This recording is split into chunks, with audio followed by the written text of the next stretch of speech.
Okay, we're live. We are live. Let me we're going to discuss overclocking on Zen 4. Overclocking. We're going to review a little bit about overclocking on just Ryzen CPUs in general. And then we're going to talk about like how overclocking, the options that will exist, how it's going to work on the upcoming X3D CPUs that launch next week. So they're coming pretty soon. So it's worth talking about them because it's going to be a new product. There's probably going to be a lot of people that are going to consider upgrading to those. So I wanted to take some time to discuss that.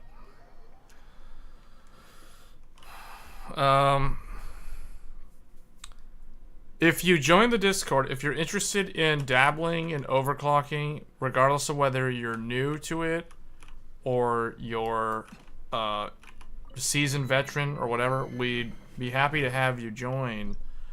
It would be very useful to the general user base or the target audience in the Discord.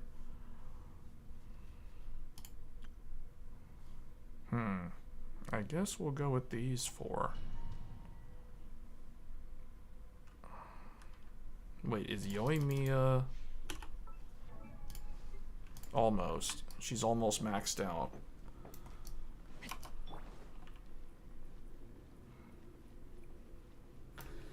But we will talk about the different modes.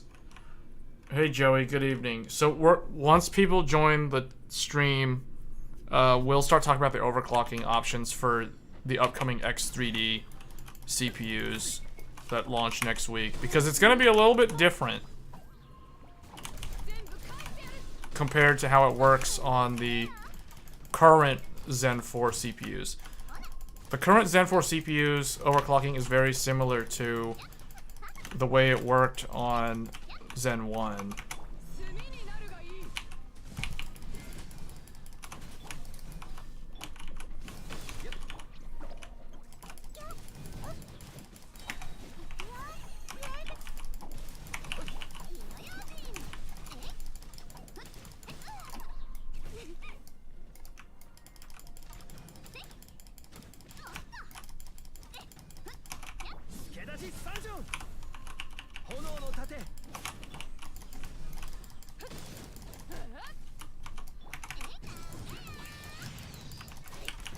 The main difference is going to be the lack of, it's basically going to be the loss of OC mode. That's kind of the summary of it all. It's going to be the loss of OC mode. I think I brought the wrong group to this fight. Like, these guys don't really know what they're doing.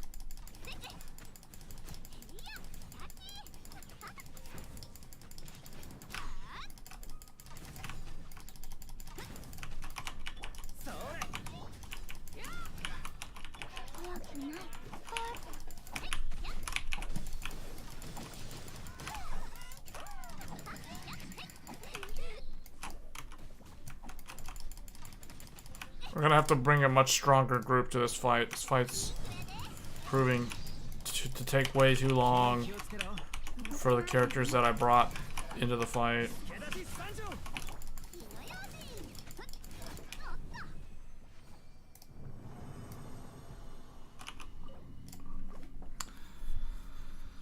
So we'll still have Curve Optimizer, we'll still have PBO. Those are really going to be the only methods. OC mode won't work. It'll be locked down. I don't know if they'll allow you to do OC mode on the CCD that doesn't have the Vcache, but I doubt it. If I had to guess, it won't be allowed.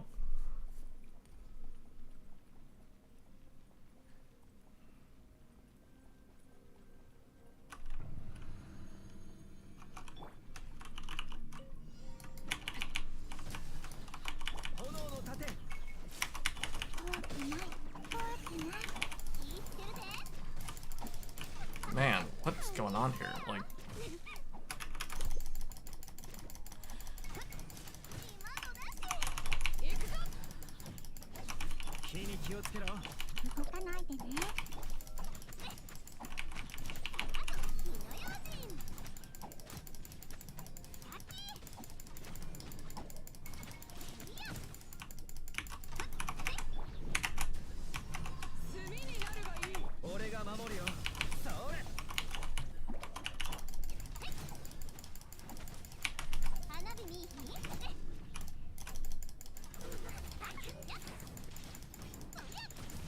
man. Okay.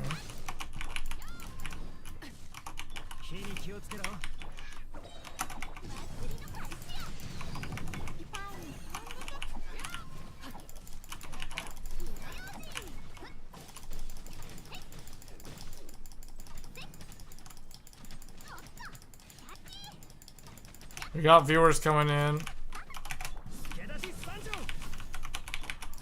No, this is not a clickbait title. We will talk about the news article soon. I'm just trying to get this done.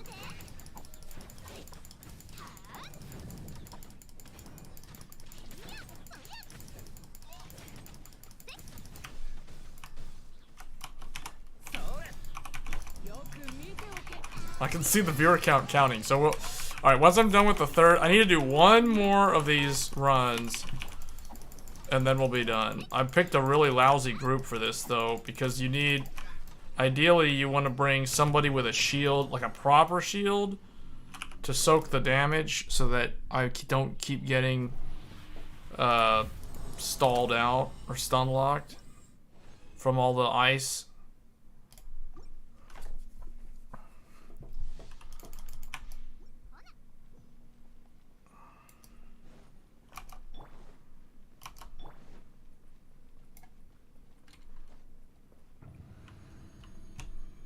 Alright, we're gonna start off strong.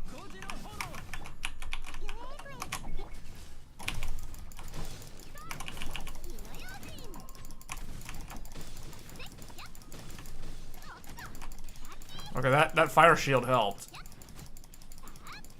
Fire shield helped a lot.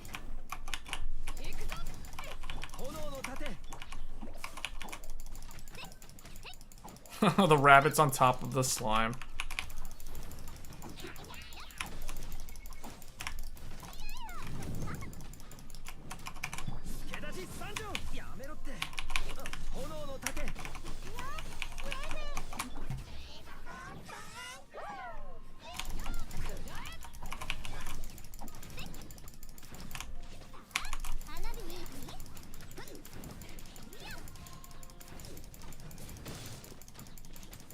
The slime gets in front of this guy.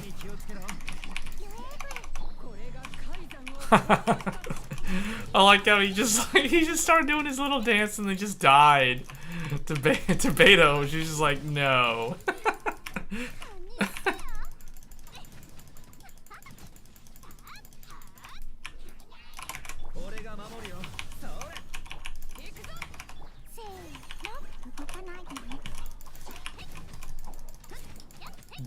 Burn him down.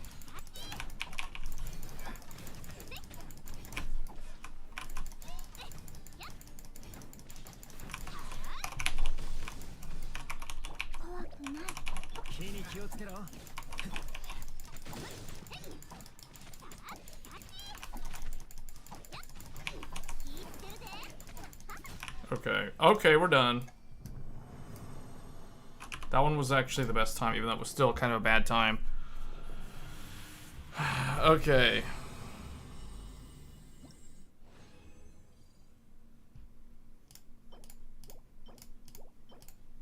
Okay, I think I got enough. We'll see. Hopefully I'm done with running this. We got 8 viewers, so we're gonna not waste everybody's time. And we're gonna talk about the news topics here, essentially Zen 5. But for those that are going to pick up the X3D CPUs next week, if you are someone who wants to overclock them, is C6V here? I don't know. 8 viewers are in the chat or watching the stream.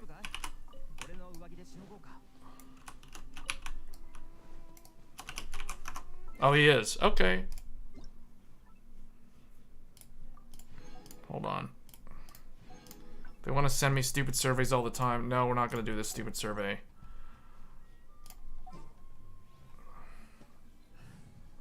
In fact, we're going to use these people for this.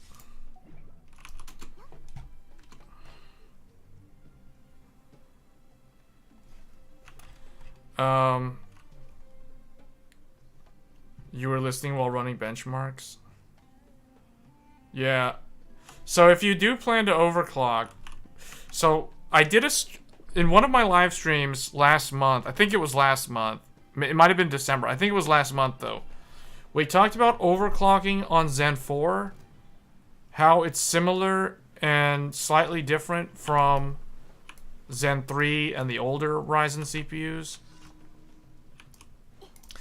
It's not really that different from Zen 3.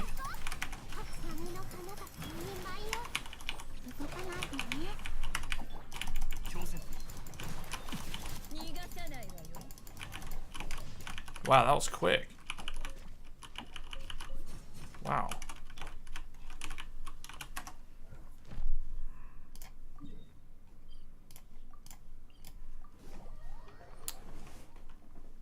But if you're familiar with overclocking on Zen, this won't be that new.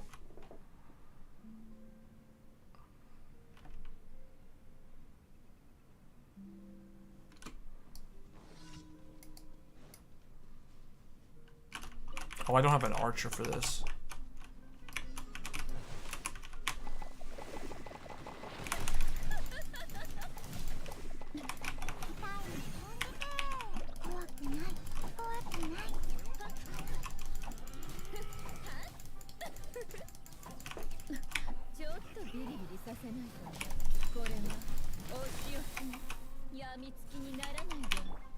He just uses the scouter to teleport to that guy.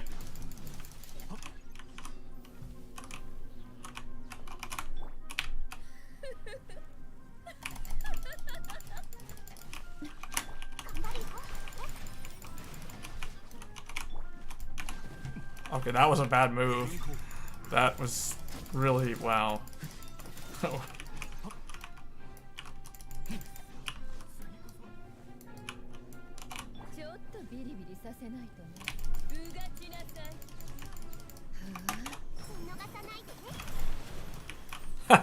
I like how that water just like made that thing explode. Made the barrels explode even though it's water. Apparently water and fire don't mix.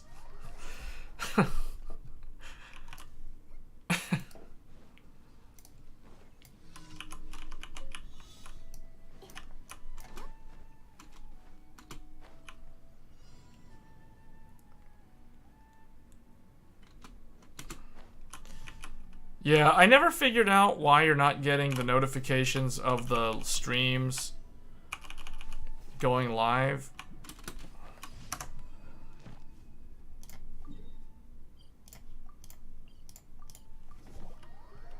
I really don't, I've never figured out why that's happening.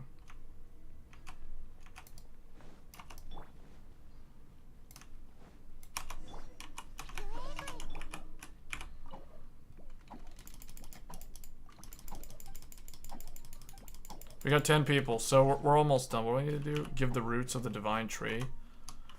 Oh, go to the roots of the divine tree.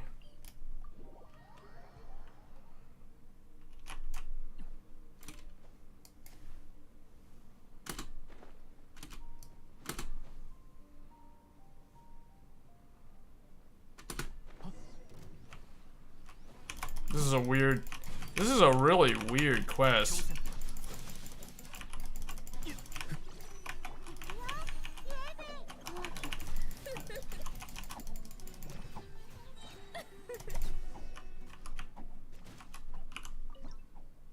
What am I supposed to do? It wants me to take a picture of something, to face the roots? Okay.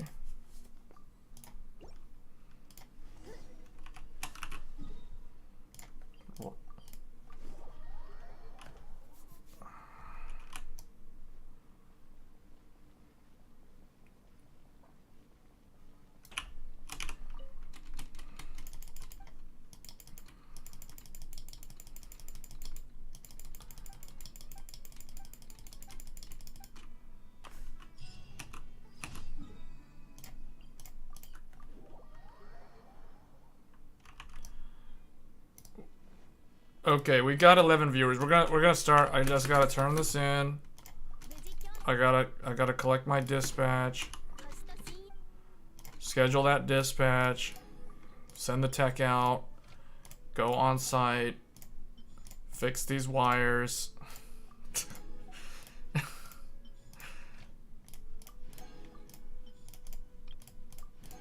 Apparently Fischl and Bennett are like network technicians. They gotta drive like 4 hours out to go fix an outage.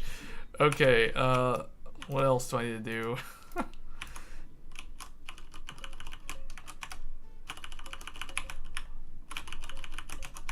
Okay, the very last thing, and I promise this is gonna be the last thing, and then we'll log out of here.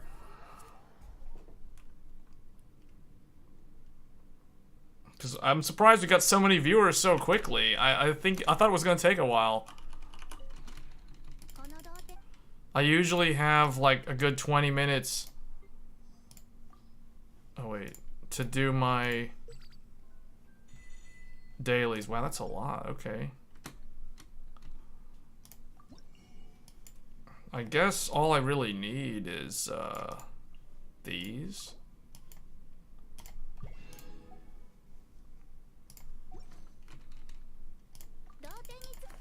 Is the salesman here? No.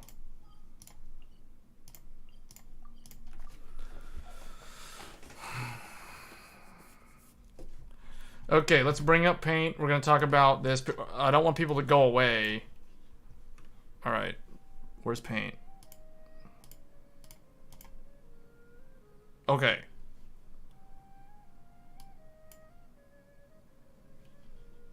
What else do we have to do? Okay, let me exit out of this program or this game.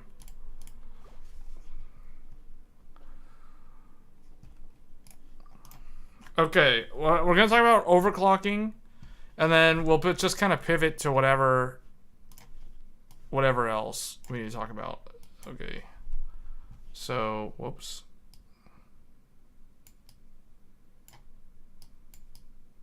Why does it do that? Okay.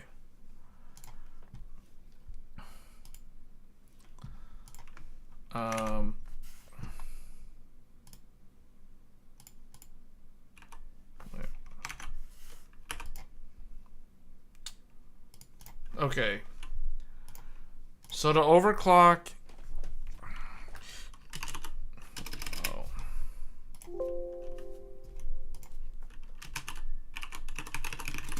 Overclocking Zen 4.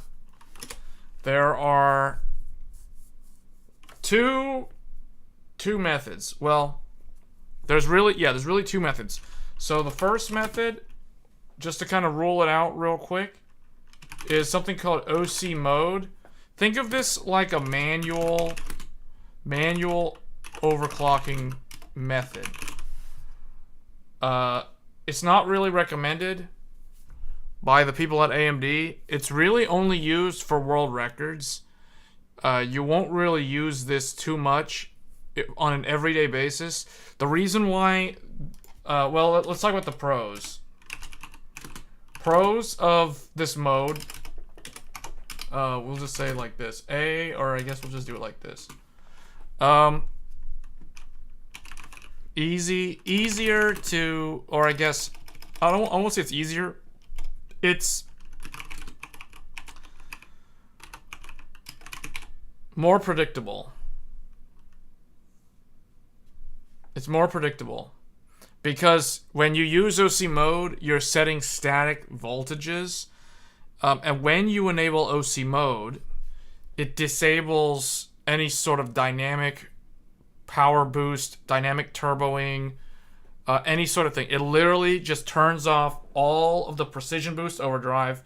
It turns off any sort of curve optimizer settings, any sort of temperature. Well, it doesn't turn off any sort of temperature throttle point. It won't do that. But it disables any sort of boost algorithm that the firmware itself will control. So that's kind of a negative. I guess it's easier to configure, although in recent years, PBO is not that hard to configure. And then it's better for all core performance, I guess. Like it'll tend to result in absolute higher numbers for all core loads, but it's not going to be that good for single thread. I mean, it could be, but I think it ends up becoming a lot more time consuming.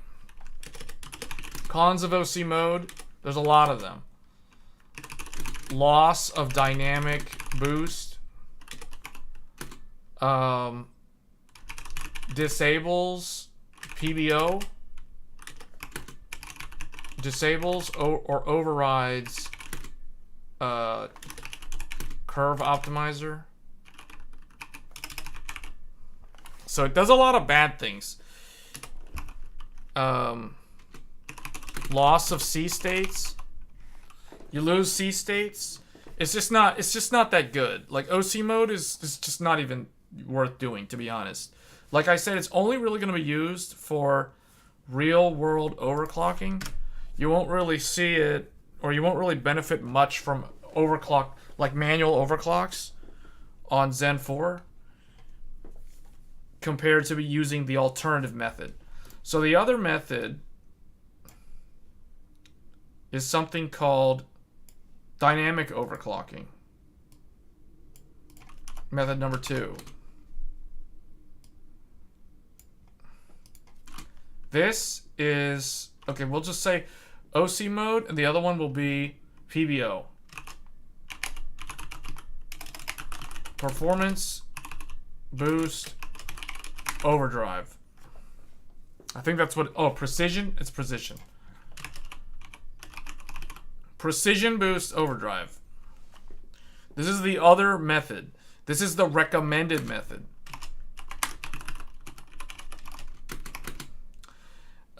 It is dynamic overclocking method. Or it is a dynamic overclocking method. The pros of this mode, it doesn't sacrifice power efficiency. In fact, it can actually improve power efficiency because of curve optimizer. It is, well, let's think. It doesn't sacrifice power efficiency. So that means that you get to keep C states. You get to keep P states. It effectively overclocks with P states.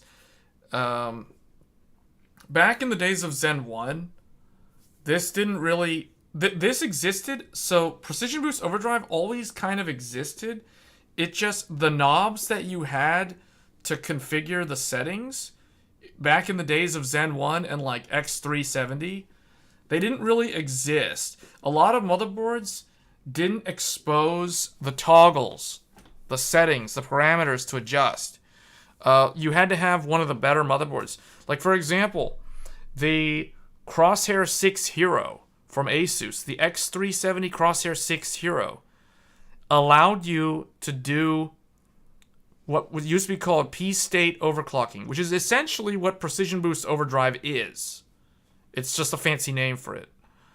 But other motherboards, and we're talking about high-end motherboards, the X370 X-Power Gaming Titanium from MSI did not allow you to do P-state overclocking or Precision Boost Overdrive. The settings were never exposed in the BIOS for the user to configure. So back then, when people overclocked Zen 1, they had to rely on a hybrid approach. If they weren't doing OC mode manual overclocking, they were using manual overclocking, but they were using offset voltages instead of like fixed manual voltages.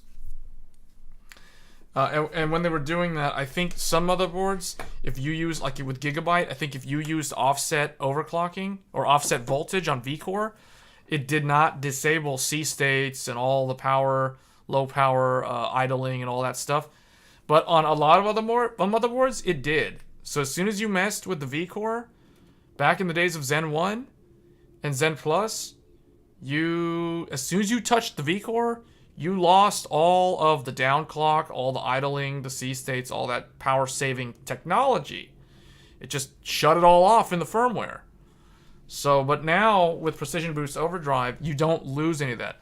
So you keep all the power-saving features. You get to keep all of that. So you can tune the system to boost higher, boost longer, but you're not sacrificing on losing things like C states, idle states, that sort of thing. You lose all of that if you do method 1. The other thing can result in lower temperatures. That's another pro of using Precision Boost Overdrive, because Curve Optimizer, if you set a negative voltage offset, you essentially lower your power consumption, and you also lower the temperatures. So it can increase power efficiency. Cons of PBO: takes longer to fine tune. Oh, the other thing I will say is it also can improve 1T or one thread performance. Whereas manual typically doesn't. I think some motherboards allow you to overclock just like on a per core basis in manual mode, but I haven't really seen a lot of modern motherboards that have that. I mean, maybe some of the higher end ones do have that. So it takes longer to fine tune.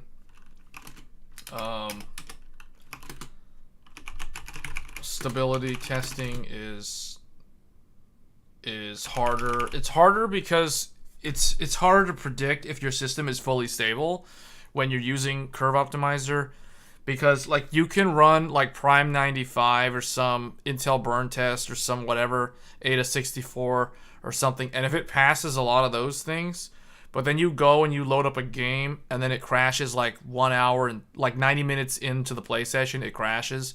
That tells you that's still not stable. And the reason why I really think that real world testing is required when doing any sort of overclock with Precision Boost Overdrive is because when you test with a benchmark, it's essentially something running on rails. So it's much more predictable. It's not going to dynamically fluctuate in terms of voltage spikes and that sort of thing. It's not going to do that compared to a game. If you go fire up a multiplayer game like Final Fantasy 14 or some MMO or some first-person shooter, don't do something like League of Legends. That's not going to stress the system enough. You want a stability test with a game, maybe something like Halo Infinite, Battlefield, Call of Duty, Destiny 2, some Korean MMO, Black Desert or something. Like, those are the sort of games that I would use to test real-world stability for 24/7 operation if I was doing an overclock with Precision Boost Overdrive. Because the thing is, harder to test voltage spikes, transients. It's harder to test for that. Requires a lot more testing. It requires a lot more field testing for real-world stability. So this is the reason why it's not like PBO is so wonderful. You can just -20 offset and think that you're doing great, because not all CPUs can do that, and sometimes it'll boot into Windows just fine, and you'll think that, oh, I'm good, but then you go and you start playing a ranked match and you lose because your computer blue screens or whatever. That's not a happy time. So That's the reason why it requires a lot more field testing. And realistically, what I've also noticed is the problem for AMD. This is kind of going off on a little tangent here, but I think a lot of people complaining about AMD drivers isn't really so much a driver problem. It's more so somebody probably has an unstable overclock with PBO, or if they're on Intel, they overclock the Intel CPU and it's unstable. Or the most common scenario I've seen, someone goes and undervolts their CPU, then they go and try to run their XMP profile outside of spec. Or they go and they run like DDR5 at 6400 megahertz while they're undervolting their CPU. Then they crash in like Overwatch 2 and they blame it on AMD drivers when it's really they have an unstable overclock. That's probably the most common thing that I've seen. So what I'm saying is that if you're going to overclock using Precision Boost Overdrive, you need to make sure that you stability test over and over and over again in lots of various different real-world test scenarios. Don't just run Prime 95 or Ada 64 or whatever, or Cinebench, or some kind of canned benchmark or some canned game benchmark, and expect it to be stable just because that scenario is, or that application is not crashing, right? So that's why I'm saying, like, the unpredictability of an actual game is actually going to be more realistically stressful on the system. Not necessarily stressful in terms of heating up the CPU, but in terms of, like, transient spikes, the jitteriness of the voltage. Like, when you run a canned benchmark, your voltage is going to be kind of like, something like that. Like that, almost somewhat sinusoidal. But if you go play a game like Final Fantasy XIV, the voltage can be anywhere from like this, to that, to this, to this. You go to Limsa Lominsa, and it's like this because there's so many player characters. So good luck trying to test stability with that kind of stuff going on with the CPU. So that's a more real-world test scenario in terms of voltage stability. Okay, so I kind of covered it. So now let's talk about the X3D CPUs coming out next week, and what is going to be the method for overclocking these things. Because apparently, according to AMD, you will be able to overclock these CPUs.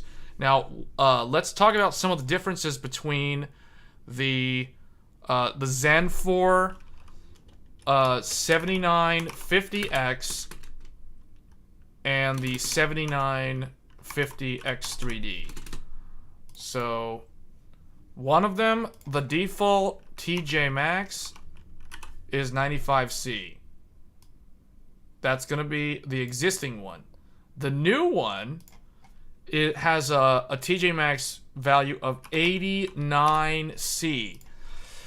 So right off the bat, it tells me that there's a difference. This one, the one that you can buy now, the one that I have right here, the standard Ryzen 9 7950X can handle up to 95C.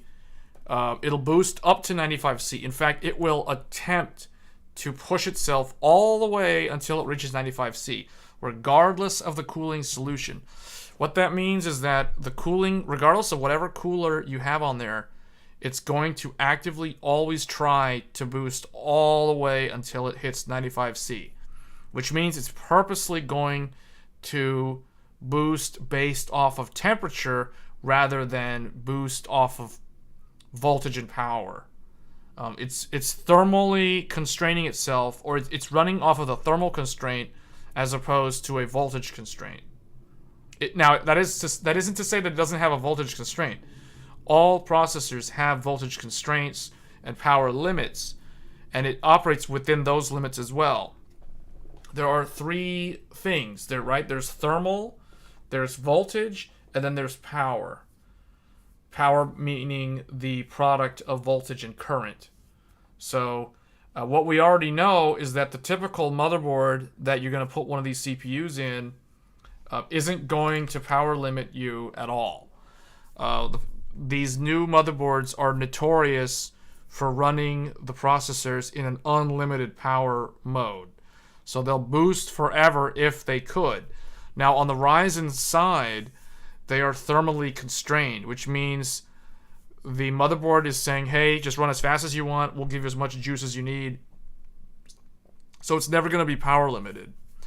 It will always hit the 95C before it runs into a wall on like power draw and those other things. So the only way around the 95C is there's a few options. One of them is to raise the thermal junction threshold in the BIOS. I don't recommend doing that, but you can actually do that because these things will go all the way to 115 degrees Celsius. At 115 degrees Celsius, so the true limit, or I guess, yeah, we'll just say the true limit. It's really the absolute limit is 115C for the regular non-3D cache CPU. True is 115C. This is the true cutoff point. So you never want it to go that high. But what this means is you could actually set the maximum to like 100C. And then it would actually boost ever so slightly longer than when it's set to 95C. Your lucky catching the start of the stream is improving.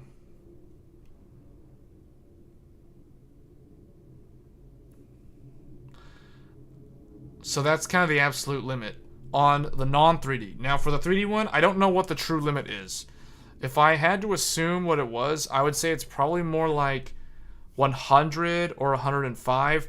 I don't know, but I'm going to guess it's somewhere in the neighborhood of 100 to 105C as the absolute limit for the 3D, the X3D CPU. I could be wrong. It could be, you know what, maybe 95, 97, somewhere around there. Or it could be higher, you know, like 110, for instance. But I would estimate it's in the range of 100 to 105C is the absolute maximum that it will allow. Just know that the default is going to be 89. So it is lower than the older AM5 processors. And that's because of the Vcache. The other thing to note is the power consumption, or the TDP. So the TDP or the thermal design power on the current 7950X is 170 watts. The TDP on the new 7950X3D is 120 watts. So it's 50 watts less power dissipation, or total dissipation power required, or spec, is 120. So that means that it's going to be more efficient, or it's just going to run at a lower power limit than the existing Zen 4 CPU. Hence why the temperature is also set lower threshold. They probably do this because of reliability. The endurance of the Vcache probably needs it to be at a lower operating temperature. And I'm guessing that's the reason why on Zen 3, on the 5800X3D, it was lower. And it was kind of locked down, right? You couldn't actually do things like PBO and those things. So these are kind of the parameters that we're operating with for these CPUs. And the 7900X3D is going to be the same thing. So 120 watts TDP, 89 Celsius for the TJ Maxx default. So let's talk about what you can do if you're going to want to tune these processors. So for one thing, OC mode is not allowed. So already method 1 is completely disabled in the BIOS for the X3D CPUs. So if you're wanting to do a manual overclock, just know on level setting here, you're not going to be able to do it on the X3D CPUs. There might be some beta BIOS or some way to work around that. But as far as I know, it's not going to be allowed. What you might be able to do, and again, this might depend on the BIOS of the motherboard you're using, you might be allowed to do OC mode for the CCD that doesn't have the V-cache. So, like for instance, you have two CCDs. One of them has that V-cache on top, and the other one doesn't. So maybe it allows OC mode for this one for CCD 0, but it doesn't allow it for the other one. So that might be a thing. But I wouldn't get my hopes up, at least at release, that'll be allowed, if that makes sense. So I'm trying to temper the correct expectations for myself if I do get one of these. I don't expect to be able to use V-Core manual tuning on these CPUs, at least not at the very beginning. So that really just leaves Precision Boost Overdrive as the only method, because per AMD, AMD has said that Curve Optimizer will be allowed. So Precision Boost itself might not be allowed, but just the subset of Precision Boost, aka Curve Optimizer, might be allowed. Or is allowed for the X3D CPUs. There's another bundle you found at Micro Center that has a 7700X Gigabyte B 650 and the 32 gigabytes of DDR 6000.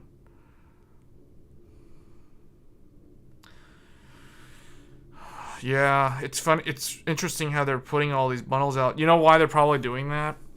They're probably doing that because the sales of Zen 4 are probably really slow right now, because everybody's anticipating the launch of these X3D CPUs, if I had to guess. That's probably what's going on.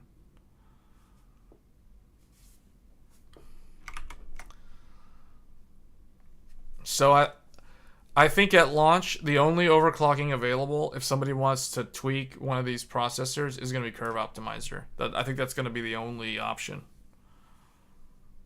And it might be different. You might not be allowed to put a positive offset. For example, like they might just only allow negative offset instead of positive offset. Not that anybody would really want to use positive offset, because the only people that should be using positive offset are typically XOC crowd with like chillers or LN2, that kind of stuff.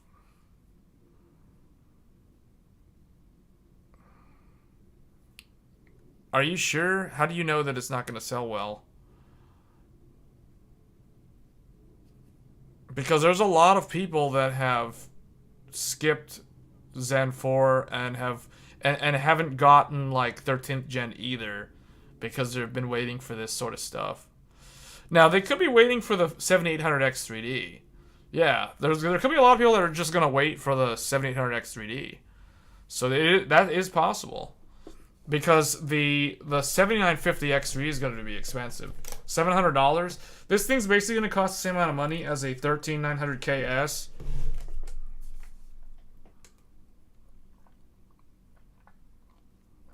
No, it sold pretty well. It sold about as well as the 5950X when that thing launched. It didn't sell as well as... Well, okay. It sold about as well as the 3950X. It didn't sell as well as the 5950X. The 5950X did sell a lot better at launch. But I think the only reason why the 7950X didn't sell as well as the 5950X was because everybody kept complaining about the motherboards being so expensive. That, and the fact that you had to buy DDR5. And you have to remember that DDR5 was still very expensive when the 7950X launched.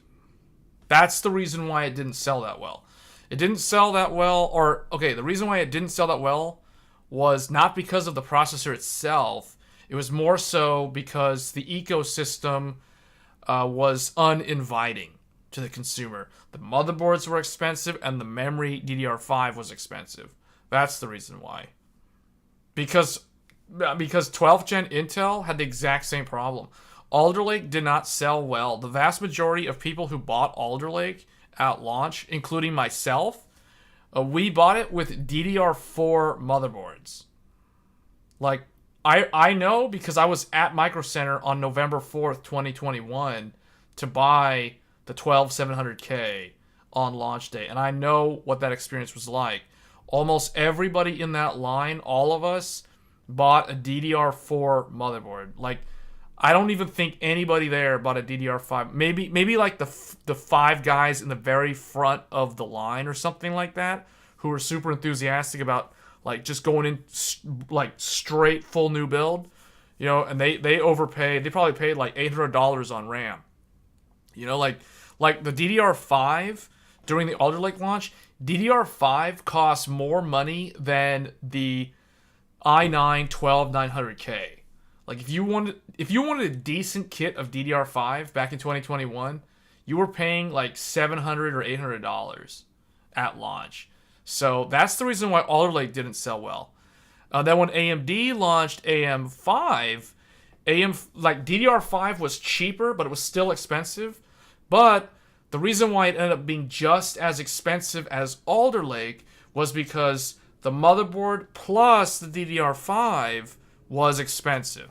So that's the reason why it didn't sell that well. You think the 7800X3D is going to be the big seller? That's why they are delaying the launch of it?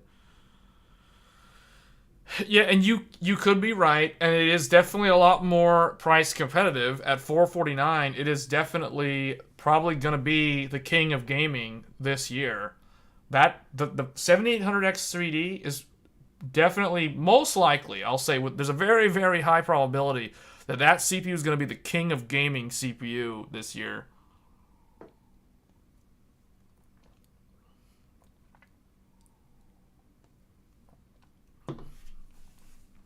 Yeah, I mean, I can see now one of the reasons why they could be staggering it is because they don't want to end up with a huge inventory of 7950s and 7900 X3Ds just sitting on the shelf, and then everybody just constantly buys the cheap, like the 7800 X3D instead. So I can see that happening. But, you know, I don't know, because that's not really how it worked with Intel's launch. Intel's launch was not like that. When I went to the Intel launch, when I went to the 13th gen launch, you know which processor sold out first? This one sold out first.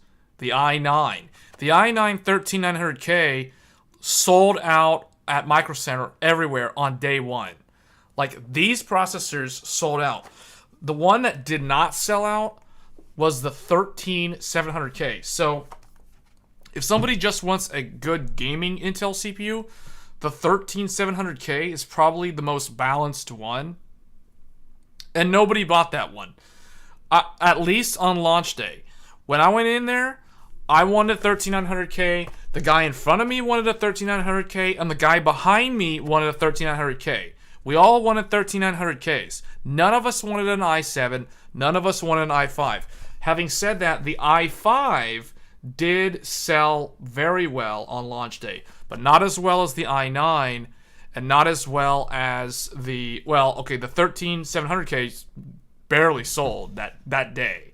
Like, eventually, it did end up being probably the value king, but on launch day, everybody bought the most expensive SKU. And now you're making me think back of what it was like on the AM5 launch. Because remember, I went to Micro Center on launch day to get one of these too. I remember the experience. I mean, Joey got it on launch day too. He knows the experience too. But what I remember is that pretty much everybody in there was getting either the 7950X or the 7700X. The vast majority of people on launch day bought either the top end SKU or they bought the the best single CCD, aka the Ryzen 7 7700X for gaming. That is the smart choice, because those buyers were smart in the sense that they don't want that dual CCD potential latency. They just want solid gaming performance, and that is exactly what the single CCD Ryzen 7 provides. Intel doesn't have a CPU with that much more L3 cache. The 13700K performs the same in gaming. Yeah, I know it does. It does. You're right. That's what I'm saying. The people who buy a 13900K for gaming, I don't want to say they're dumb. They're just misinformed, or they're just fanboying out for Intel, or all of the above, or they really just don't care about being price conscious. I don't know. There's a number of things. Like I've said this many times on the stream. I never bought the 13900K for gaming. Look at it this way. If I was going to game on the 13900K as like a streaming gaming computer, I would be using it for that purpose. Literally, the computer that I'm sitting at right now, this would be the 13900K computer if I wanted to use it for gaming. But I'm not gonna use a i9 like 24 core 32 thread CPU for gaming. This thing's much better off for like VMs, workstation tasks, that kind of stuff. That's why I have this. I don't have this for gaming. I've said this multiple times. If I was gonna buy an Intel CPU for gaming, I would be using either like Joel just said, the 13700K, or maybe the i5, maybe. But realistically, I'd probably opt for the 13700K because it gives me 8 P cores, which is the highest amount of P cores you can get from Intel. And then I would just turn off all the E cores, and I wouldn't feel so bad about it because, you know, I'm disabling 8 E cores. Who cares? But like 13900K, I just feel like turning off 16 E cores just feels like that's just a big waste of money.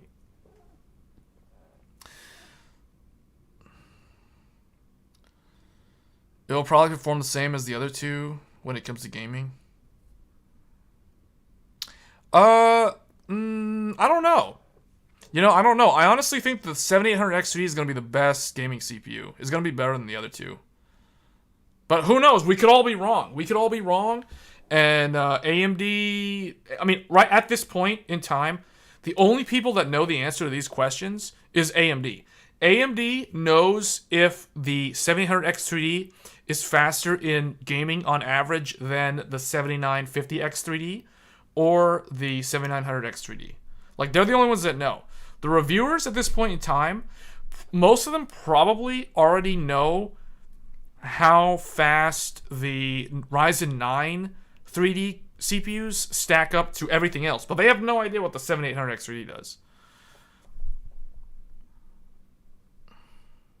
13400 is dumb because it's literally just rebranded Alder Lake. Excuse my ignorance, but why do I hear from other tech YouTubers that only 8 cores are used? Why aren't all... You mean all cores, right? Not AI cores. There's no AI cores. All cores being utilized in gaming? I think that's a mistype. I think it's all cores, not AI cores. No, the other YouTubers are correct. So okay, let's think about this. Or let's talk about this. Let's use the Ryzen CPU as an example. This is the Ryzen. Let's just use a Ryzen 9 as an example, and then we'll compare it to a Ryzen 7. So here's a Ryzen 7 with the IO die down here, and then you have the Ryzen 9 with the IO die like this. Okay? So something like that. It's not exactly the scale. This one, let's just say this is the Ryzen 9 7950X 3D. Okay, well, I'm just going to make it harder for myself. I'm just going to assume that it's 3D. Even though I don't actually have these CPUs, so I can't really know for sure. Okay, let's just say that it's this. Let's just say that it's this versus this. Now the chat's talking over my title, but who cares? Okay, so the 7950 X3D versus the other one. So here's the Vcache. Here's the Vcache. Make it blue. And then this one has the Vcache on it right here.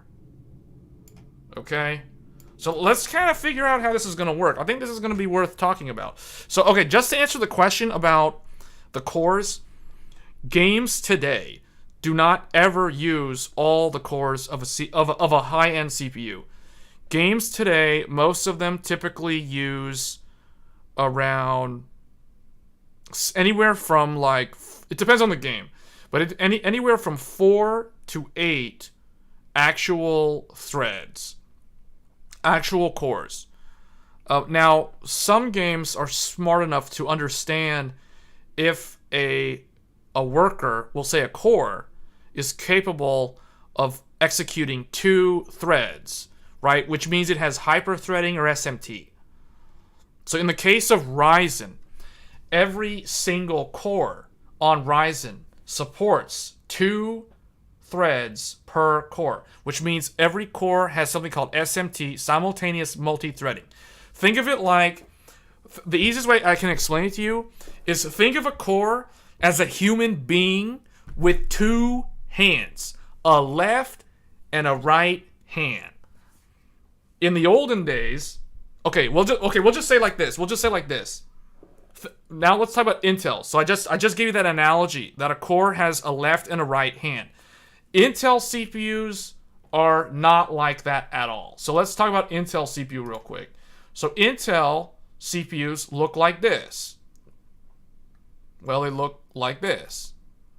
Okay, actually, you know what? Here's the full Ryzen CPU. This is the full Ryzen CPU. This is the Ryzen 9 and the Ryzen 7. The Intel one is like this. It's like long. It's like this. A little bit longer, okay?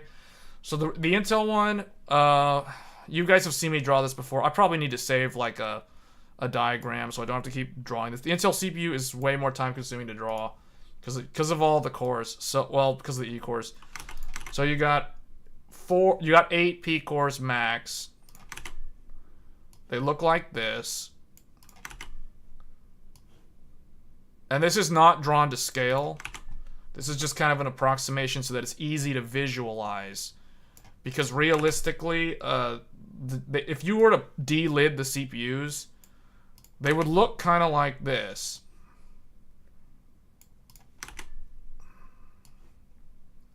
Okay, so these are the 8 P cores on the Intel.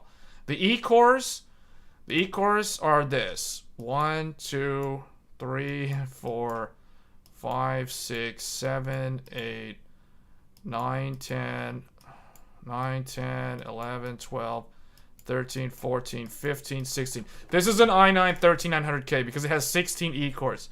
So a P core on Intel is just like an AMD core. It has a left and a right hand. An E core on Intel is like, it was born with only one hand. So an E core literally only has one hand. It doesn't have the other hand. So meaning an E core can only do one task at a time, whereas a P core can do 2 tasks at a time. And an AMD core, Ryzen cores can also do 2 tasks at a time. I hope that analogy makes it easier to understand the difference between P cores and E cores. And AMD cores are basically Intel P cores. So some games support multi-threading, or simultaneous multi-threading, which means they understand if a core can do 2 things. Some games are dumb and they assume that all cores can do 2 things. This is the reason why when Alder Lake launched back in 2021, some games didn't work with that CPU. They would either fail to start up and they would crash the desktop, or they literally crash, or the DRM client that runs them, like Denuvo or something, thought that you were cheating or hacking and it would fail to run. because it thought that the E cores were essentially like somebody trying to, like hack the game with a different PC, right? So that's the reason why Alder Lake was a big mess at launch, because of the E cores. Because the E cores are only like doing like this, and the game's like, no, you need to do like this. But the E cores are only doing like this. It was like, no, you're cheating. I'm gonna shut the game off now. So that was a big problem in the early days of big core, little core on Intel. So where was I going with this? Well, I guess so to answer your question, games today typically use anywhere from 4 to 8 threads, which means they can assign up to 8 threads of work across 4 CPU cores or 8 cores, and then if they support SMT, they can actually like scale up to like in theory 16 threads. So that would actually max out, or that would actually see like the full utilization on a Ryzen 7 7800X 3D or 7700X. If they actually could scale to 16 threads. Very, very few games. I'm trying to think of one that actually does that. But in general, most of them don't do that. Most of them will do like up to 8 threads.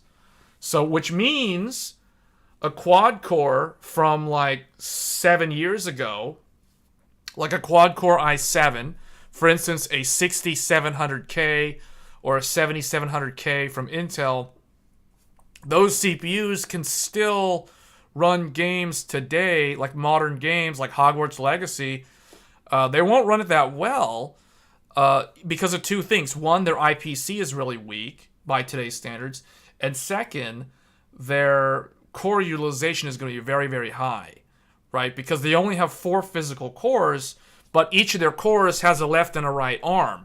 So they can actually do like 8 things. So like I said earlier, games can do anywhere from like 4 to 8 threads. So if your game takes, worst case scenario, 8 threads, it can still run on an old i7 from 2016 or 2017 or maybe 2015,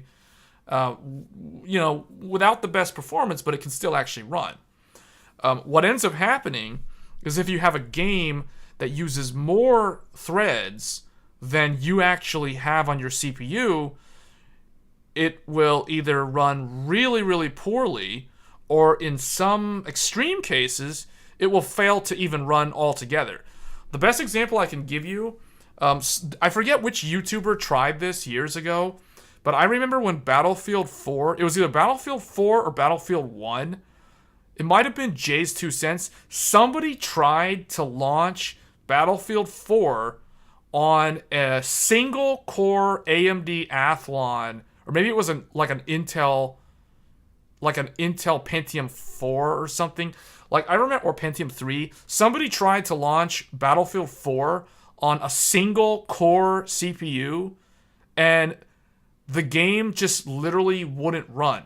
The weird thing is that the game it's not like it crashed or it failed to launch.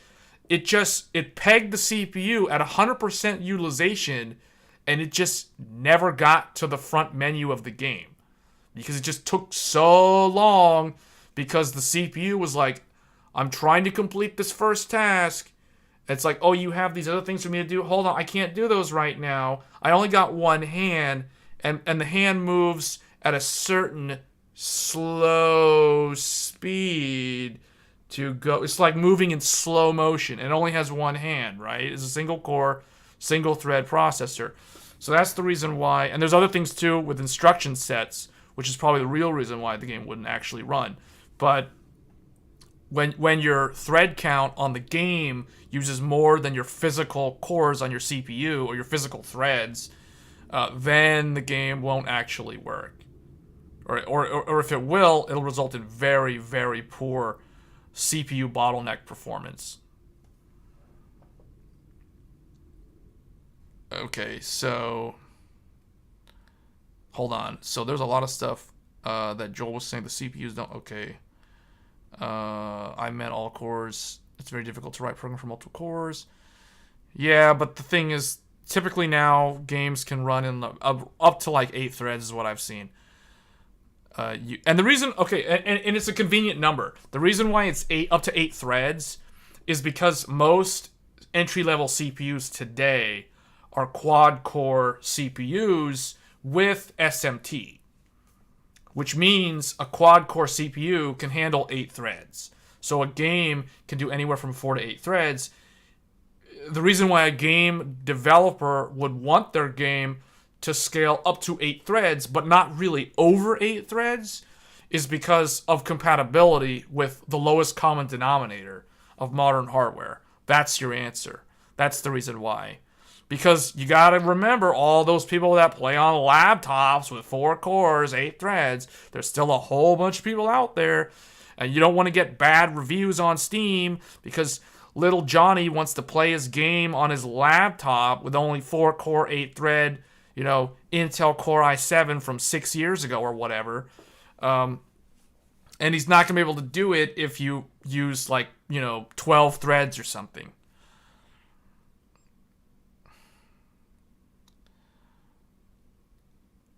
Hold on. I have to wait a while on the X3D to let BIOS mature and see what others are saying. Yeah, the BIOS really do need to mature. Yeah, the BIOSes are kind of all over the place right now. But it really depends on what motherboard brand you have. Spider-Man Remastered and Death Stranding are some of the only games that can use more than 16 threads for the game. Yeah, I know there was a few of them, but I couldn't remember off the top of my head. Yeah, Death Stranding. Death Stranding is one that I definitely remember. Because I have Death Stranding, and I remember testing that game and seeing it scale beyond 12. Yeah. So it's going to be very game specific. But realistically though, if a developer is going to make their game capable of scaling up to 16 threads or some big number like that, they also made the game be capable of downscaling to, quad cores. Am I a computer software or hardware engineer developer? Do I sound like one? I guess that's the question I'll ask you. Do I sound like one?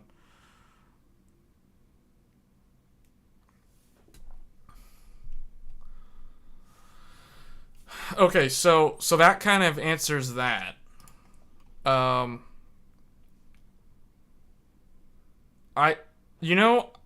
Here's the thing though. A lot of people are predicting that the 7800X3D is going to be the king of gaming. The only thing about this CPU is that it lacks the fast cores, though. It lacks the fast cores.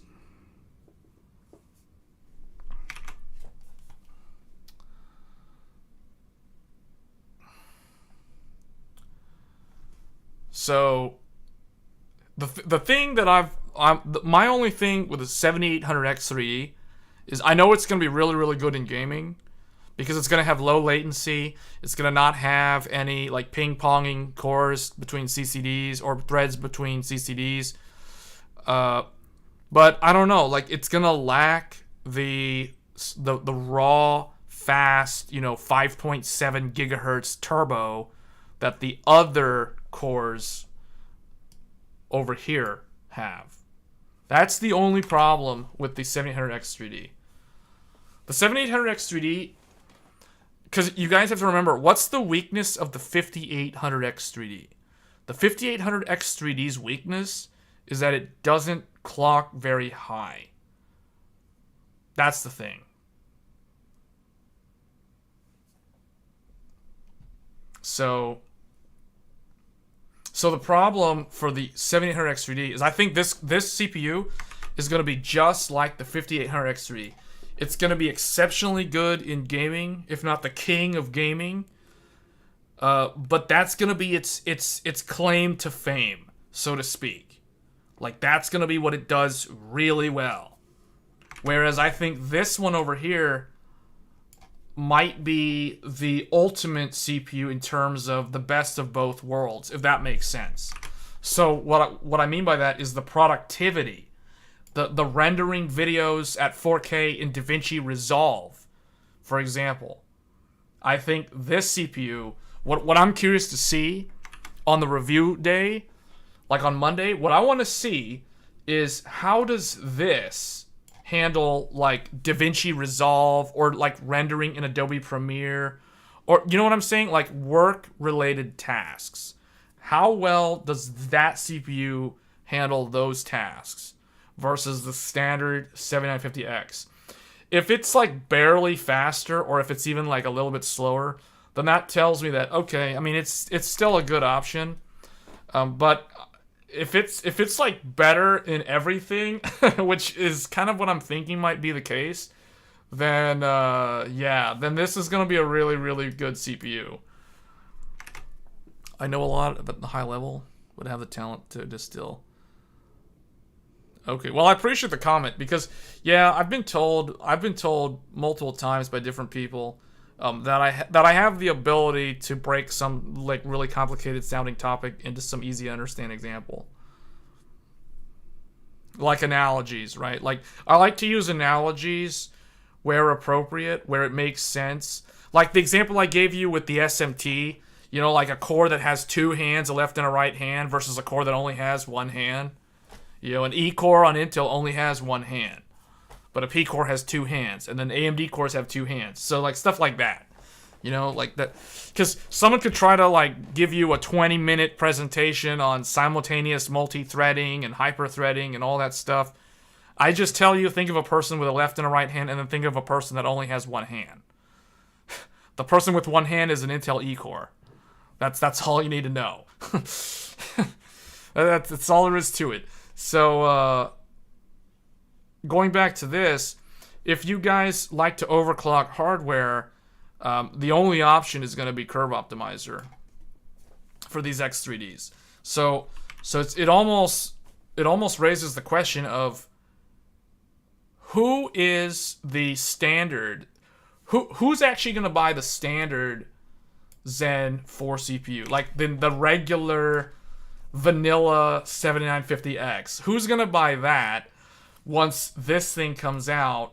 If this thing beats it in gaming, and most likely it probably will, and then but it's also like the same speed or faster than the, you know what I'm saying, like in productivity, like if the 3D one is faster than the standard one, who's gonna buy the standard one? I guess what AMD will have to do is just like keep the prices lower on the standard ones. So I don't know. It's gonna be a strange thing. Like if the 3D CPU just beats the non-3D in every single metric, and going off of what AMD said, it sounds like that's gonna be true. And we only have to wait a few more days to find out. But it's gonna be interesting. Because I think there's a lot of people that have held out for these CPUs. There's a lot of people that are on like Zen 1, Zen Plus, Threadripper, you know, like first gen Threadripper, second gen Threadripper, and then stuff that's like way older, like Skylake, Kaby Lake, maybe Skylake X, so X299. You know, there's like a lot of different people out there that I think have been waiting and waiting to see how these CPUs perform. So we'll see. I don't know. If we go off of AMD's numbers, though, the 7950X3D is supposed to beat the 7950X in pretty much everything, including productivity. I don't know. They never actually showed a comparison. So if we remember what AMD showed the 7950X3D beating the 13900K in various different things, like games and some other stuff. Well, I'm trying to remember, like, what did they actually show for productivity though? They did show encryption. They showed file compression, decompression, and some other stuff. But I don't remember exactly like what was the actual CPU that they showed. And then for the 7800X3D, all they showed for the 7800X3D was it beating the 5800X3D in games, in various games.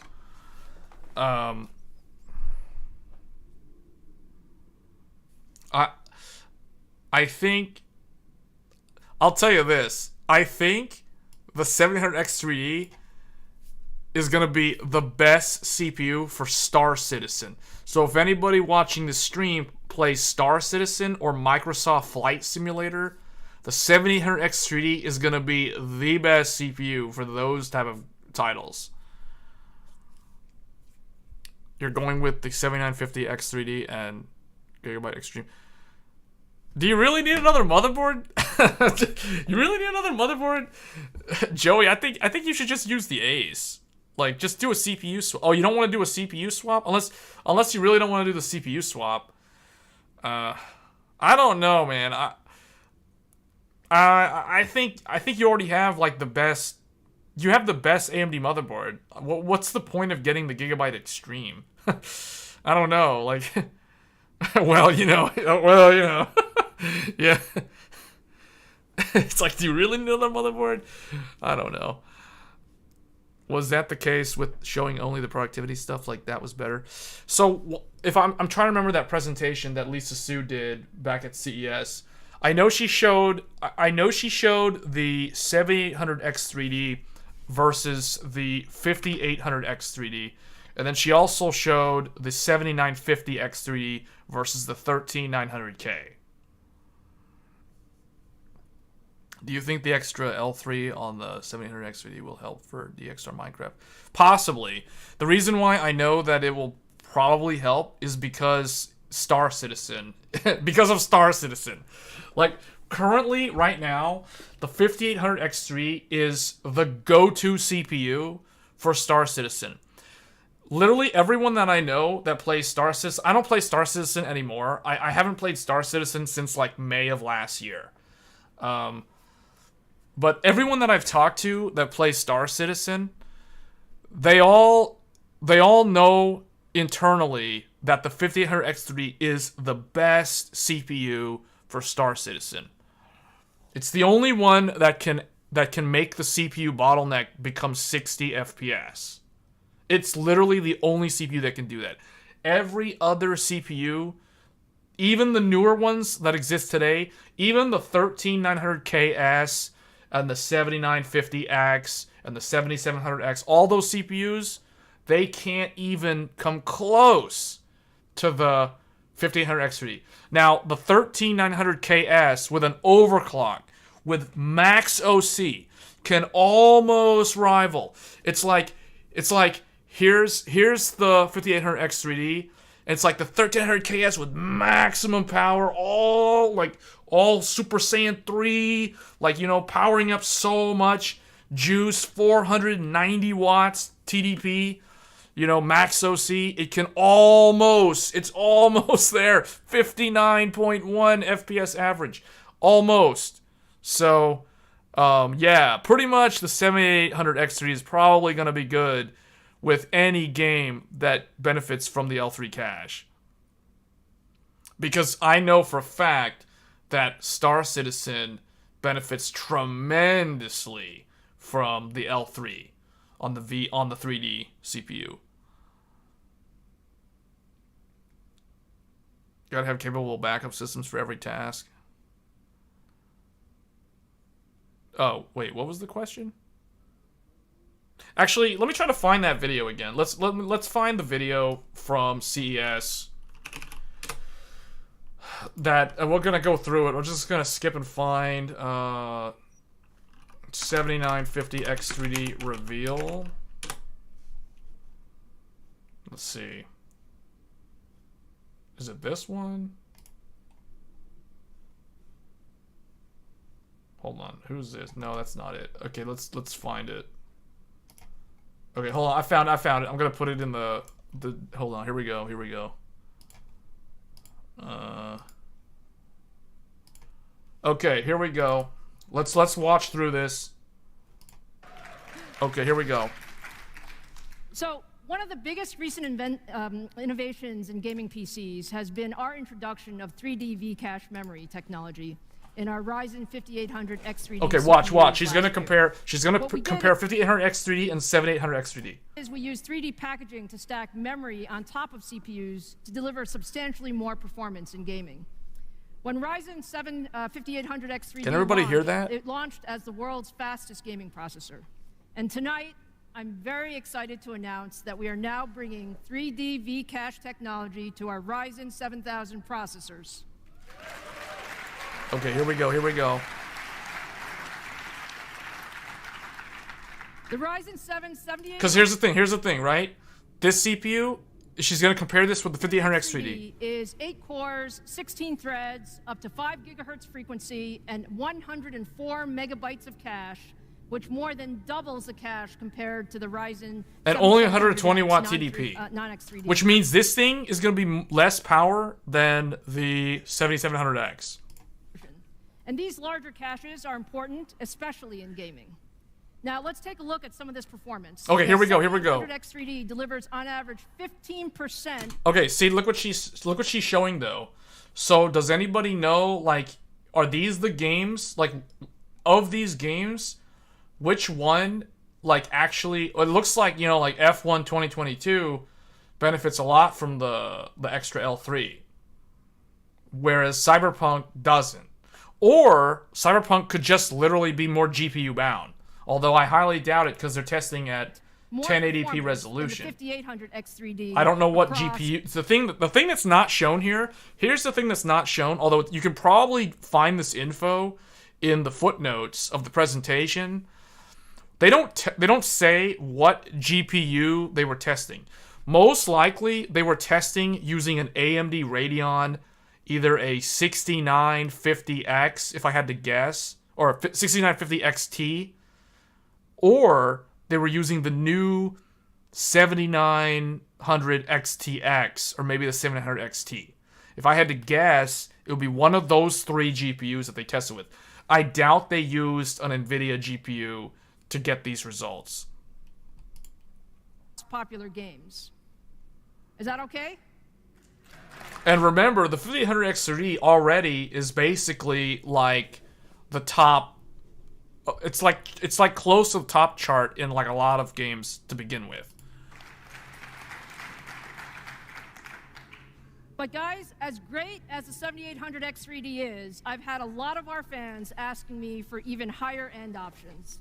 So for tonight, I'm very happy to announce that we're also bringing 3D V-Cache technology to 12 and 16 core Ryzen. Here we go. This is the stuff coming next week. Processors. This is the thing that Joey's getting on launch day. I'm not sure about that other motherboard part, but maybe. I don't know. We've been working hard on this. The Ryzen 9 7950X3D is our first 16-core Ryzen processor with V-Cache technology and our fastest 3D Yeah, that's what I was thinking. I was thinking that Cyberpunk was mostly limited at 1080p by the GPU. Stack chip ever. It features 16 high... Because Cyberpunk is the new Crisis, right? Well, okay, Cyberpunk is the Crisis from 2021, or wait, 2020. Cyberpunk is 2020's Crisis. Forspoken is basically Crisis 2, 2023's Crisis. High-performance CPU cores, boost speeds up to 5.7 gigahertz, and a huge 144 megabyte cache. So let's take a look at some of this performance. In 1080p gaming performance... Okay, here we go. This is it. This is what I wanted to show you guys. This is the 5950X3D at 1080p resolution, so it's basically CPU bottleneck, sort of, mostly, versus a 13900K. Keep in mind that this was in the beginning of January, so there was no 13900KS. You know, as much nonsense as that CPU actually is, it really doesn't matter much at all. I'm just saying, like, if someone's gonna ask, you know, why didn't they use the KS? Well, because it didn't exist, or it wasn't available at the time. Versus the competition, you can see that the 7950X3D is... So I don't know much about these games. I know Horizon Zero Dawn. Horizon Zero Dawn is mostly GPU limited, right? Because Horizon Zero Dawn, she's showing plus 24% versus the 13900K. But what I'm wondering is, like, is Horizon Zero Dawn actually that CPU limited? Well, the thing is, they compared... The reason why they're not comparing this to the 5800X3D is because they're going to have people in Reddit complain, saying, why are you comparing a 16-core 32-thread versus an 8-core 16-thread? That's not fair. That's why they're comparing it with a 13900K. And objectively, I like that she compared it with 1300K because, let's be honest here, both of those CPUs are 32-thread CPUs. So they are direct rivals.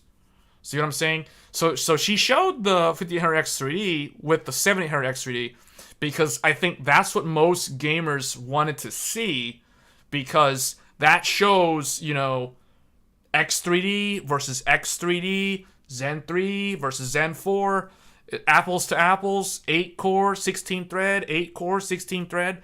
So that's the reason why they did it that way. Faster across a wide range of games. But what I'm interested to see here, look at this. Dota 2, that's esports, 11%. Rainbow Six. Typically, Intel has always held a slight lead in esports titles. You know, like, even though those games are like running at 300 plus FPS, Intel typically has an advantage in those easy to run, lightly threaded games. So already here, Dota 2, 11% in favor of the X3D. Consistently delivering much higher frames per second, which makes this the ultimate processor for gamers and creators. So, but see, this is the thing though. You got to remember, like, people saying that this CPU is not going to sell well, or it's not going to be that much better than the 7900 or the 7950X. It's like, in general, the 7950X in gaming is like a little bit better on average than the 12th gen Alder Lake, but it falls short of the 13th gen in on average. It's about 5% slower than the Raptor Lake equivalent, you know, at 1080p resolution. And then if you go up to 4K resolution, you're not really going to notice the difference between the two CPUs. CSGO, no, man. It's Beetle, no. CSGO runs way better on the Ryzen CPU. This is like a fact. Go look at like any review. Go look at the Gamers Nexus video. The 7950X is way faster in CSGO. For some reason, I'll tell you right now. I'll tell you which games really, really like Ryzen. LTT, I don't really trust LTT oftentimes, because you do know that they offload those to the new guys, right? For a lot of that stuff. The Gamers Nexus one is actually legit. I'll tell you why I trust the Gamers Nexus one's better, because let me tell you the difference. When I did my review video of the 7900 XT and the 7900 XTX, I tested Final Fantasy XIV. Some of my games overlap with what Gamers Nexus tested, and I got the exact same results that Gamers Nexus got. So in my mind, Gamers Nexus results are actually legit. The Linus team, the problem with the Linus team is they're getting to the point where there's too much overhead, and the people who are working on the reviews, oftentimes it's a full team of like 5 people making one video. So I don't know. Like, I've seen like not to mention like I've seen typos in some of their stuff, but all I'm saying is that if you go out there and look at multiple different sources, not just LTT, because you should be looking at multiple sources anyway, to get a good idea of the general performance. The games where AMD Ryzen does better than Intel is going to be CSGO, Call of Duty, and then some of those like older games that are either DX11, like early days DX11, but more of the like common mainstream stuff. Yeah, the 13900K is typically like in the realm of like 5% faster. In some extreme cases, you know, it can be 15% faster. So yeah. So when you think about processors, you also need great games. Oh, I completely forgot about this. Now is one of the most I completely forgot about this thing. anticipated new games of 2023. Star Wars Jedi Survivor from our friends at Respawn. You know, the reason why I trust Gamers Nexus is because I got the same results. I'm just saying, like, I validated, like, Steve's results when I tested for my own review video of the 7900 XTX and the 7900 XT. So that's the reason why it's like, yeah, I agree with him, because when I tested it, I got the exact same numbers. It's like Linus's stuff is like sometimes it's hit or miss. Like, yeah, sometimes it's correct, but other times it's like, I don't know what they did. Like, were they testing at like 4800 megahertz RAM? You know what I'm saying? Like, they, you have to go look at the test config. this title has actually been developed on Ryzen, and it's been optimized for Ryzen processors. So let's take a look at some gameplay footage. I completely forgot that the Jedi Survivor game was co-developed with the developer using the Ryzen Zen 4 CPU. So that's cool, because that basically means that, well, actually, I want to kind of, like, find the, I want to look at this one again. No, that game's coming out in April or May. It's not out yet. It got delayed. It was supposed to come out in March, but it got delayed again by like another month or two. So, this is the thing that I find interesting, though. Because they chose to test these... Well, okay, obviously they tested more than just these 4 games. But these are the ones... These are the ones that they decided to show. So, like, typically... when you want to show something off, you want to show a really good result, you want to show like a result where it didn't scale as much, and you're going to leave some other stuff like on the table to see, just to keep like, it's like playing poker. You're not going to show your whole hand like right there at the start. So, I don't know. I think this is kind of in line with what I expect for gen on gen. If we take these numbers, like, what is that? You average between these 4, 10, 13, 22, 25, 4. So that's like 18% just from these 4 titles. So, I don't know. We'd have to look and see, like, how... I just think some of these games are a weird choice. Like, Shadow of the Tomb Raider. Shadow of the Tomb Raider is, like, never CPU bound.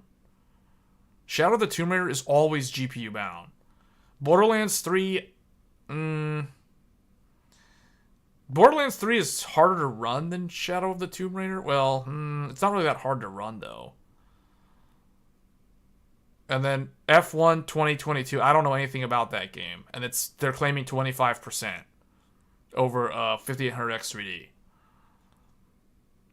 F1 2022 is CPU bound? Okay. I don't even know what that game is. Is that a racing car game, or is that FIFA? What is that?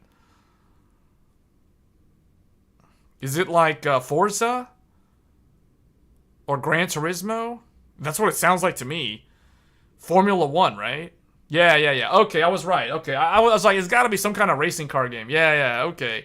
I was there. I was close. 25%. Yeah, okay, European racing. Okay, so if it's CPU bound, then that's pretty significant. Because these other ones, like Cyberpunk and Shadow, especially Shadow of the Tomb Raider, like,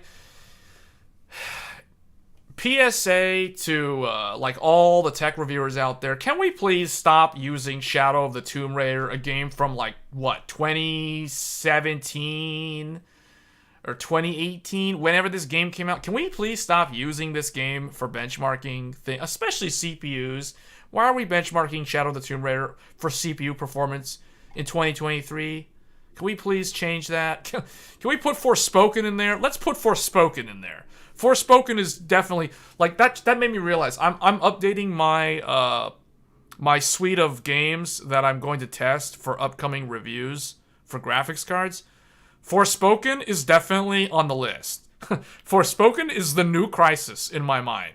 So that's going to be one of the games that we're going to be testing for, like, reviewing hardware.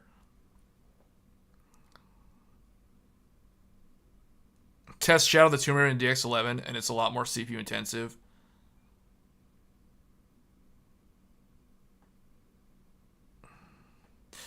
I guess. I don't know.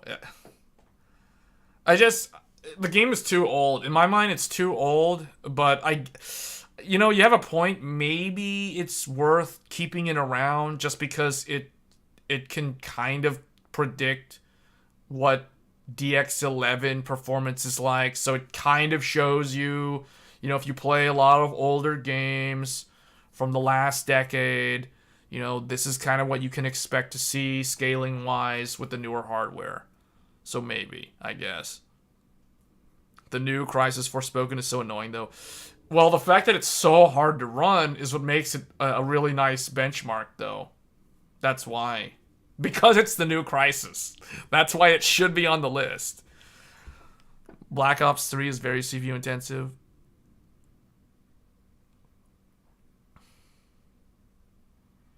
The problem with well, I guess they can just test the single player.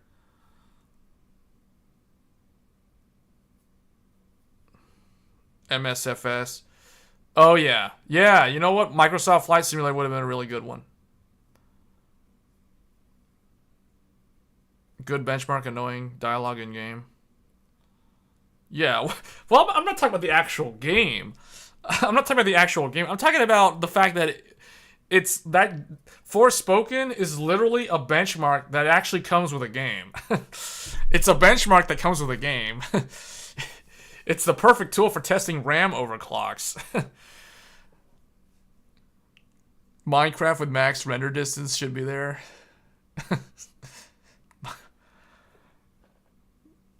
Is there an easy way to benchmark Minecraft though? Is there any kind of like static level or something to recreate the same test scenario every single time?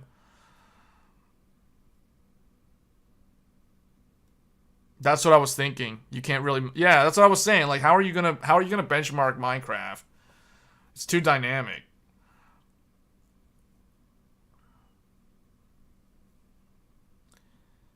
You use an RTX world. Isn't that just testing RT though? Like, how is that CPU? How is that a valid CPU test? You're gonna be GPU bound. What? I know it's CPU intensive, but it's like, how is that still looking at? You know what I'm saying? It's like RT is so GPU intensive in addition to being CPU intensive. Like, how is that still a legitimate CPU test? You know what I'm saying? Like, yeah, but the thing is, you're also GPU bottlenecked though.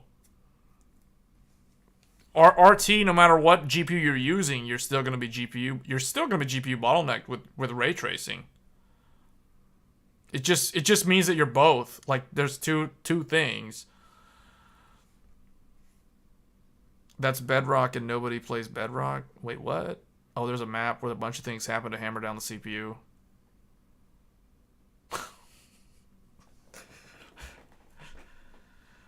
I forgot who. I was listening to somebody. I don't remember who. I don't know if this was on PC World or somewhere. I remember someone was saying maybe it was Steve from Hardware Unboxed. The reason why they don't. Somebody asked Hardware Unboxed, like, why don't they include Minecraft or Fortnite? I think the question was Fortnite, but I think they elaborated on it and then they mentioned Minecraft. Like, someone asked, why don't you use Fortnite for benchmarking? And the answer was, it's too hard to create the same test environment accurately because it's too dynamic. And then I think Steve also mentioned like Minecraft suffers from the same problem. So that's the reason why they don't use those type of games. Like PUBG, you would never use PUBG, even though PUBG would technically be a decent one. That game is surprisingly CPU heavy. It's very hard to create the same scenario because the plane starts in different areas going across the map. The maps are different, so you have to keep playing until you get the same map. So it's like, it's too hard. Fortnite added a benchmark, but okay, it depends on how recent that is. You're bottlenecked with a 4080. Yeah, okay. It's still GPU bottleneck though. Anything with RT in my mind is still gonna be a GPU bottleneck. Doesn't even matter if it's a 4090. It's still gonna be GPU bottleneck. Like think about it like this. You go get, like 4090, Cyberpunk 2077. Turn on all the RT and it still like grinds to a crawl. So it's like, is that really CPU bound? Is that really CPU bound? Like,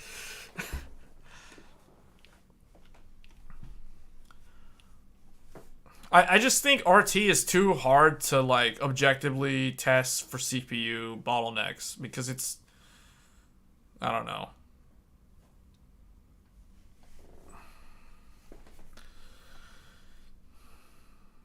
Why don't you test it with the 5700X? The 5700X is better than the 10700K. Like if I were you, I would run the 4080 with the 5700X and the Intel Arc A770 with the 10700K. Unless the 10700K doesn't support resizable bar.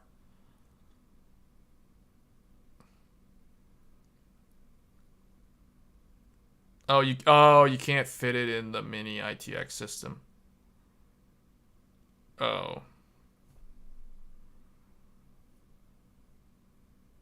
RPC S3 maybe would be a good benchmark, but that's treading the line. Yeah, that's treading the line because the problem with RPC is I was reading up on that like a few weeks ago. The problem with RPC is it's too like it's kind of janky, and apparently it doesn't actually like, even though it can use AVX 512, it doesn't use it correctly. So like for example, the 11700K, the Rocket Lake 11th gen, has full support for AVX 512, but if you compare like RPC on the 11700K versus like the 12700K, it looks as though the AVX 512 doesn't even help, right? Like it doesn't even do anything. It's like the Alder Lake CPU still ends up being slightly faster than the 11th gen, even though the Alder Lake one has like no AVX 512. So it's like that. When I saw that, I'm like, okay, that's kind of dumb. Either the developers who made that needs to really get on that and figure out how to make it run good with AVX 512, because AVX 512 could really make RPC run way better than it actually does. So that's the reason why, like, yeah, I wouldn't even consider that for testing, because it's all over the place. Like RPC, basically, it's supposed to use AVX 512 instructions, but instead it just uses like AVX2 for whatever reason. It just defaults to AVX2. I don't know why, but that's the difference between 40 FPS and like 90 FPS. So they really need to figure that out.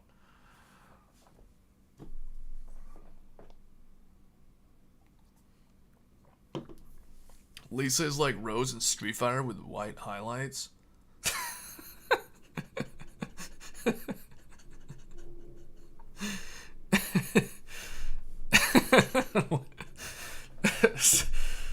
Oh man, here we go with these like off the wall comments again.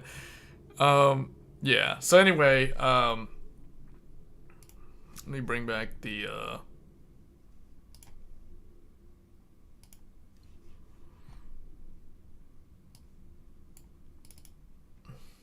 wait, what happened to my, oh, there it is. Yeah, I've seen it. You showed it to me when you first did the build for the Arc GPU. Oh, that's the main one. Oh, is that the one with the, wait a minute.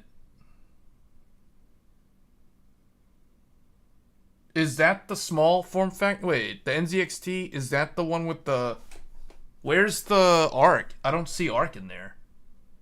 I see what looks like a GPU with the light bar, but that doesn't look like Arc though. That looks like, if that's Arc, that's like the ASRock one.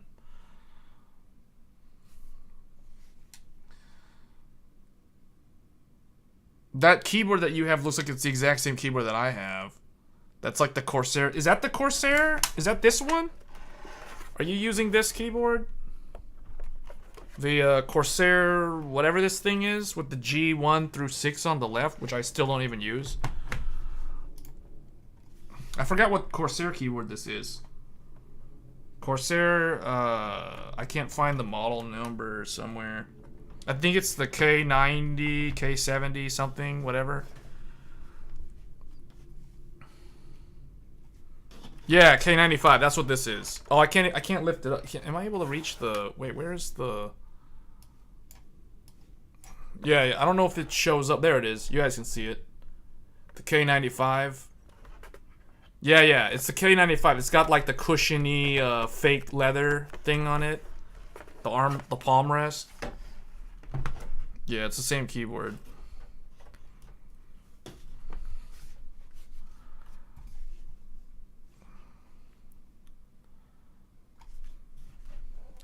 Yeah, I use this with this PC. I'm using the other PC that I'm using has it has a Logitech.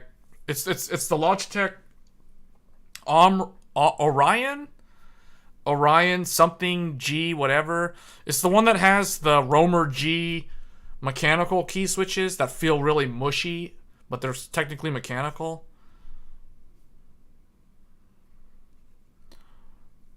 Best Buy actually has 4070 laptops in stock. I wouldn't buy a laptop right now if I were you. I'd wait for the refresh. Unless you care about battery life, right now is not the time to be buying laptops. We haven't even gotten like the full refresh yet. It's gonna be like around June at the earliest if you're gonna actually buy a laptop this year.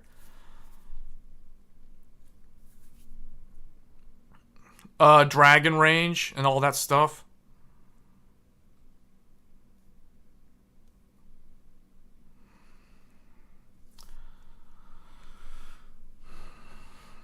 The only laptops worth buying right now are ones that have like okay. We want to talk about laptops? I guess we can. We don't have very much other things to talk about.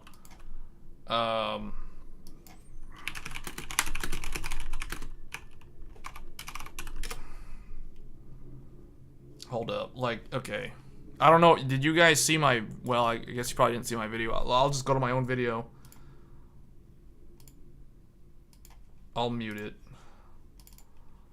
So, okay. You want a real laptop? You guys... I don't know what your budget is, but if you want a real laptop and you want to buy now, you don't want to wait until, like, when the new stuff comes out, this is the type of laptop to get. I did a review on this laptop. This is the laptop that I personally use. So, I don't know if... Do we want to listen to myself? The 300 watt power adapter brick. Hey, check it out. You can see, like, over here, I've got a video. I've got the AverMedia Live Gamer, the Live Gamer Bolt. This is a Thunderbolt external capture card that uses Thunderbolt. Well, I'll just... Here. I'll kind of show it over here. So we have the 300 watt. That's the power brick for the laptop. This is a legit high-end laptop. Look at that power brick. Power supply right here. 300 watt power supply. Oh yeah, then you just get this. This thing's less than 2,000. This is the type of laptop to get. Don't get some trash gaming laptop. Get a real laptop. This is a real laptop. I don't use gaming laptops. First of all, gaming laptops are garbage. Like the keyboards will like die after like a year and a half. Unless you keep them in pristine condition. And we have... You want a real laptop? This is a real laptop. That basically... Check this out. Thunderbolt 4 docking station. Turns it into a desktop replacement. Providing power right here to the docking station. This is a Thunderbolt 4 docking station. Thunderbolt 4 right there. Plug. You can see... Okay. I think I mentioned it in the video. Here we go. Cable as well as... Bam! Thunderbolt and charging right there. Charger power. Thunderbolt 4. To the laptop itself. So the laptop is an AMD. AMD. Thunderbolt 4 on AMD laptop. Ryzen.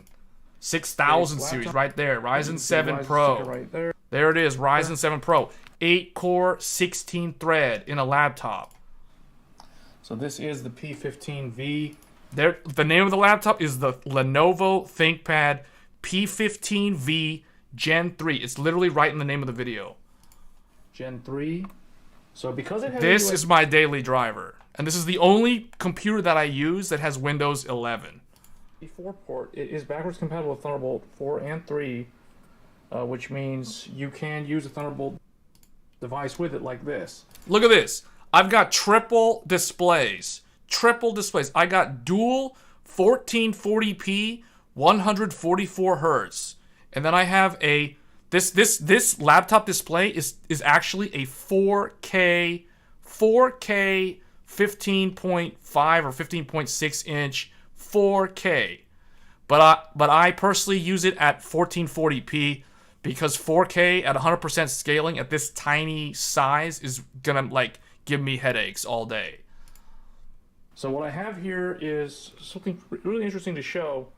The docking station. So obviously we have 2 monitors, right? There we go. Display ports for that 144 hertz 1440p monitor. You could do 4K monitors off of this too. So we have the DisplayPort monitors. You have one there and one there. These are both. Check this out. NVIDIA control panel. So if you go Ryzen and you're going professional, it's Ryzen plus NVIDIA, or Ryzen Pro plus NVIDIA professional ISV certified graphics. 1440p. This is workstation discrete. 144 This laptop has an A2000. hertz monitors. So high refresh. Starting to sound like a YouTuber proud of his Lambo. 2K monitors. I have the mouse connected there. So I've got that connected as well. I'm just saying, like, this is a real laptop. I'm just saying, like, you're never gonna see me, like, reviewing, like, you know, normie gaming laptop stuff on this channel. Thing that's interesting is there's a Thunderbolt. Show the laptop I posted in the Discord. Oh wait, hold up. Why? It's not even good. Why would you show that? Oh, by the way, that price of that laptop you just posted, that's the same price of the laptop that I'm showing here. And this laptop's like way better than that one. Thunderbolt port on the dock itself. So I've connected a AverMedia. So check this out, AverMedia. 4K capture. If you wanna capture like PlayStation 5 or Xbox Series X via external Thunderbolt, this capture card can do 4K 60 capture. Card here to the device or to the dock, and that allows me to. Hold on, let's find out how much this laptop costs. ThinkPad P15V Gen 3. Let's see if they still actually have it. Okay. So this is it right here. Actually, there's a lot of them. This was the one that has the Ryzen 7 Pro, which is what I have. So any of these. What's this one? Yeah, this is the one I've got. Check it out. Windows 10 Pro. Windows 10 Pro. You gotta go Pro. RTX A2000, that's what I've got. 32 gigs of DDR5. This laptop has SODIMM DDR5, which means it's not soldered. Most laptops today have soldered DDR5, which means you can't actually upgrade your RAM. This laptop can be upgraded all the way to 64 gigabytes of RAM. So you can do like dual 32 and it's DDR5. So I would probably recommend something like this. The laptop 3080 Ti has... What? The laptop has a this. What I'm telling you is the other thing too that you have to remember. If you're going to be on battery power, or if your friend's going to be on battery power, the battery life on this laptop is insanely good. And the other thing too is it has the integrated Radeon 480. I think it's called the Radeon 680. Oh, the Radeon 680M. The Radeon 680M is the best mobile integrated graphics. So you have the best integrated graphics when you're on battery power, and you have NVIDIA RTX A2000 ISV certified workstation compliant professional discrete graphics. The keyboard is the best keyboard. Man, there's so many people in this chat that don't even know what a ThinkPad is. Man, I didn't even realize that. You guys don't know what a real business class laptop is. ThinkPad is the... Okay, guys. This laptop has a better keyboard than the Apple laptops. Hands down. You can't beat it. Like, if you don't believe me, go do your research. Go do your research, like, in Google. Type in, like, the best keyboard on a laptop, or the laptops with the best keyboard. I can guarantee you Lenovo ThinkPads are going to show up, like, within the top 5. It has a backlit keyboard. It's not RGB, but it's a white backlit keyboard. People don't buy that laptop for gaming? Oh, this is just going to be for gaming? Okay, if you want to do gaming, don't buy a laptop. Get a desktop. That's my advice. Gaming laptops are memes to me. Like, I can game on this, by the way. Just saying. So, yeah, it's not like you can't game on an RTX A2000. Your friend travels a lot? Yeah, then your friend's probably going to want a really good keyboard. Here's the thing. You guys are... The people in the chat are not focusing on what actually matters when you're buying a laptop. Here's the things that matter. The weight, the battery life, the keyboard typing experience, and the screen. Those are the 4 things that matter the most when buying a laptop. The gaming performance is never the top priority. If gaming performance on a laptop is your top priority, then you have your priorities set wrong. And you're setting yourself up for disappointment. Because if you really want a game, it's the best experience is going to be on a desktop. Hands down. There is no gaming laptop out there that will ever be able to match the experience of gaming on a desktop. If we're talking like equivalent spec hardware. Laptops are always going to be thermally constrained. They're always going to be extremely loud with the fan blaring at like 3,000 RPM. It's not going to be a good experience. It's never a good experience. Trust me, I know because I used gaming laptops in the past. And I've graduated past, that level of like, oh, I want a gaming laptop. So, Lenovo ThinkPad. There you go. That's the best one. This thing has the best keyboard in the industry. For a laptop, this is the closest you'll get to a desktop typing experience on a laptop.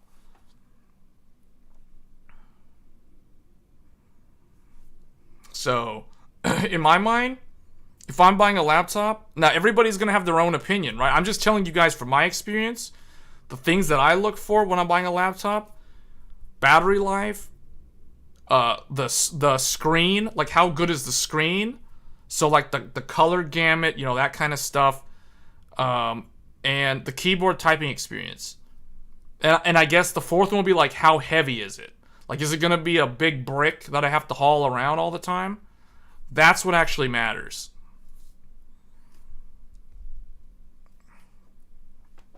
So, this is what I would recommend. Basically, do 4K 60 capture on an AMD laptop. Because it gives you, like, the thing is, if you're just going to use it for a laptop, it's still a great laptop. But the thing is, it still gives you, like, all this extra expandability. So here's, like, an older laptop. Well, okay, anyway, that's the older one. Like the very first. But I'm just saying, like, what I'm doing is I'm capturing footage from the other laptop through the capture card, just to kind of show, what you can actually do with this type of laptop. So that is pretty amazing to see. And you can see, here we go with the... Well, anyway, so that's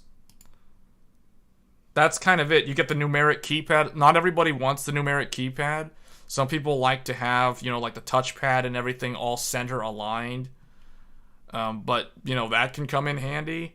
It has the fingerprint reader down here. It has the camera that has an actual physical shutter, so you can close it. Yeah, I can't recommend a gaming laptop. I just think they're all trash. And I'm just being honest with you. Gaming laptops are a trash. They're basically a meme. Like, if anybody's serious about gaming on a laptop, They should just get a business laptop and game on the go using a business like this. Like, guys, if I go on vacation and if I take this with me, I can still game on this laptop. I don't need a gaming laptop to game on the go, is what I'm saying. He doesn't have room for a desktop. Okay. When I lived in Japan, I didn't have room for a desktop either. And I was gaming on something like this. When I was in Japan, when I went to Japan, the only computer... Okay, I had my cell phone and I had my ThinkPad. I had my Lenovo ThinkPad and I had my... Oh, I had my Nintendo Switch. Yeah. I had my Nintendo Switch. When I was in Japan, I took 3 electronic devices with me. My smartphone, my Lenovo ThinkPad laptop. Now, back then it was not this one, but it was the same kind of laptop, a business laptop.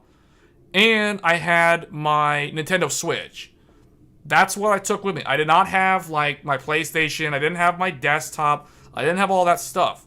So I know that lifestyle. I know what it's like to be basically a nomad on the go and then not having a lot of space to have, like, the full desktop. So I totally understand that. What I'm saying is that, like, I'm just thinking long term. Like, if I was going to be in that scenario, I would personally still buy this laptop over any other gaming gimmicky laptop. If he doesn't play heavy games, maybe he can get off his laptop. Okay, first of all, I think it's worth mentioning that there's different tiers of laptops. I think you guys don't understand. There's a concept that I think is missing here. The top end is workstation laptop, meaning desktop replacement. This laptop that I'm showing on the screen right now, this is a workstation. This is a desktop replacement laptop. The second tier down from this would be a business laptop, which is basically what a ThinkPad is. A standard ThinkPad is a business grade laptop. Then after that, okay, and then just to kind of level set, like Apple's laptops, so the MacBook Pro, those things fall right in line with business class laptop. So there's workstation, which is desktop replacement, aka the thing on the screen right now. Then there's the second tier, which is business laptop, which is where Apple's products sit in terms of the stack. Then under that, tier number 3 is gaming laptop. Gaming laptop is less than business laptop. If you guys don't believe me, then you really don't understand like what's actually in the industry. Gaming laptops are never going to be considered like better than business laptops. And Marcelo is saying office laptop. Office laptop is lower tier than gaming laptop. This is not an office laptop. Business laptops are not office laptops. Okay? That's the other thing. People don't understand there's actually a tier list when it comes to laptops. Or there's a classification, a hierarchy of laptops. Just like with desktops. Right? Just like with desktops. Gaming laptops sit somewhere in the middle. They're not going to be better than this. You can do things with this laptop that you cannot do with a gaming laptop. That's what I'm saying. So, but if your friend's not going to do any of that stuff, then I would just get a cheap office laptop.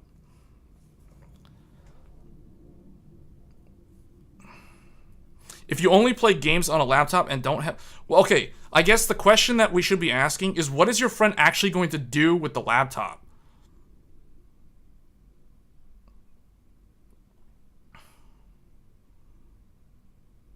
Like, what besides gaming is your friend actually going to use the laptop for? Because I doubt that it's just going to be gaming. Like, that to me sounds... He just plays games? What, is he like a college student or something? Like, what is this going to be for? Like, why... You said there's not enough space for... There's not enough space for a desktop, okay? So, is he like in a dorm? Oh, high school. High school? How can a high schooler, like, not have enough room for a desktop? Even, like, a small form factor. I don't get that. Man, that doesn't make sense. High school? Oh, I guess you mean a high school. Oh, a laptop for high school. A laptop for high school. His room is very tiny. Okay. I don't know. A high schooler? Man, if that was my kid, I'm not gonna get them a gaming laptop. No way. Like, they gotta have to study more. I'm just saying. But anyway, yeah, okay, if it's a high schooler, then yeah, no, forget about this. Forget about this. This is too much. This is like way too high end. This is way too high end. Get a Chromebook. Yeah, man. I don't. High schoolers shouldn't have like a 2K computer. Yeah, no. That doesn't make any sense. Yeah, that something doesn't sound right about this. You were misleading. Well, okay. Granted, I didn't ask the right questions, so that's my fault. So that changes things a lot. That changes a lot. Honestly, forget about what I said about this high-end laptop, because high schooler doesn't need this kind of hardware. This is executive. This is engineer tier. Like, this is engineer tier hardware right here is what we're talking about for like work. His parents bought him a 2K MacBook Pro, but it doesn't game. Well, I mean, that's what he's gonna have to use. That's what he's gonna have to use. Like, you said he has a tiny room. I don't know. I still think you could fit like a single monitor. You could fit like a 22-inch 1080p monitor with a small form factor build like the one that Joel did, and that would be fine. I still think it's possible. If you said he's in a tiny room, I still think it's possible to fit a small or Steam Deck, yeah, or Steam Deck. That's a totally legit option. Steam Deck. Laptop 3080 Ti is the best option if he wants to return it. Apple Silicon MacBook, it can run some game. Yeah, like, man, if he has a MacBook, the MacBook is like equivalent to a business class laptop. So that's already better than a gaming laptop. So yeah, no. Like, gaming laptops are trash. Like, they'll never last as long as the MacBook or the business laptops. Gaming laptops have cheaper batteries in them that don't last as long. Like, I'll tell you right now, the problem with gaming laptops that a lot of people don't know is gaming laptops have batteries that have like really, really short lifespans. The cell charge and discharge cycle count on gaming laptops is terrible. And the reason why that is because the manufacturers who make gaming laptops, they understand that people who are going to be gaming on the laptop are typically going to be plugged into the wall all the time.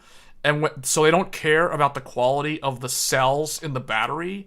So that means that when you're plugged into the wall all the time and the battery's constantly fully charged 100%, it's going to deteriorate a lot faster than on something like, for instance, this high-end workstation. So, yeah. See? Gaming laptops have trash components in them, guys. I'm just level setting with you. You guys think I'm not making this up, okay? Like, I'm not making any of this up. I have a gaming laptop. I have a Lenovo Legion 5. Its battery has deteriorated by like 20%, and I've only had it since 2020.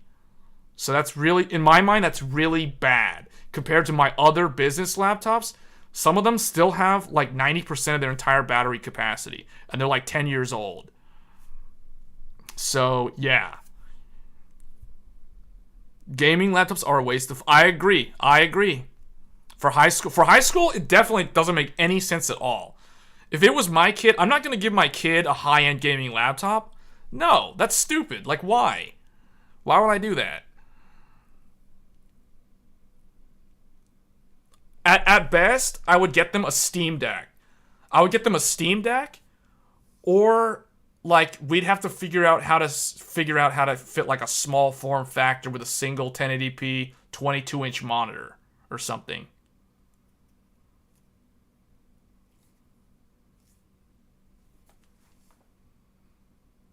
So it doesn't matter. It doesn't matter if you don't buy it for the battery life. What if you're a college kid and you have to go to class? The problem with gaming laptops, I like back when I was in college, one of my friends had a gaming laptop and he would take it to class.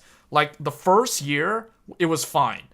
By the third year, his laptop couldn't hold more than 20% of its original charge, which means he'd always have to haul his AC adapter with him to class.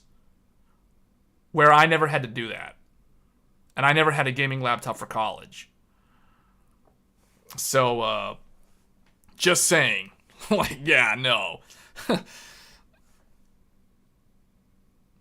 It's like, the point about you don't buy a gaming laptop for the battery in the first place, it still comes in handy. Like, you know my old saying, it's better to have something and not need it than to not have something when you actually need it. My NZX TH1 V2 should... Yeah, so, okay, in my mind, like, he already has a MacBook. Forget about the gaming laptop. That's stupid, because then he's going to end up with, like, 2 laptops. That sounds really dumb. Like, get a small form factor, or, like, it's going to have to be small form factor with a 1080p 22-inch monitor. 22-inch monitor, no, not some giant 27-inch monitor or whatever. No, 1080p, 22-inch. So that really is like 21 and a half. And Intel Arc A750 or Intel Arc A770. Okay, I'm just gonna build this computer. Let's just go build the computer. Here's the GPU, Intel Arc A750. This is a high school kid, so this is what he's gonna get. This is the GPU he's gonna get. This, and then 5800X 3D. How much is a 5800X 3D? Okay, no, that's too much. 7600X. Here we go.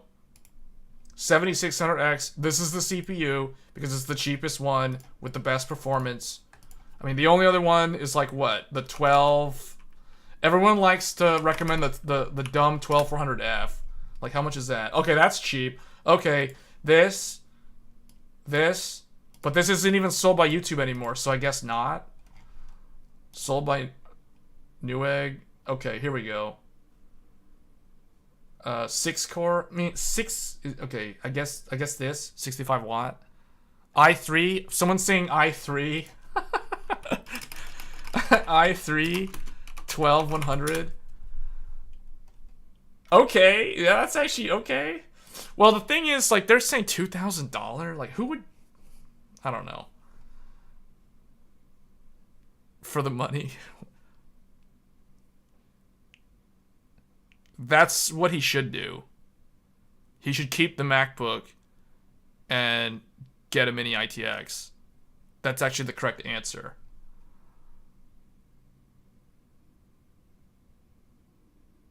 I don't understand this, all this talk about, like, the traveling stuff. When you said he needs it for traveling, that made me think, like, this dude goes on business trips. And then when you said he's a high school student, oh, okay, so that means he's just going back and forth to school. Yeah, no, like, why do you need a gaming laptop? First of all, the MacBook is so much more convenient to take to school than any gaming laptop. Gaming laptops always weigh, like, 6.5 pounds, if not more.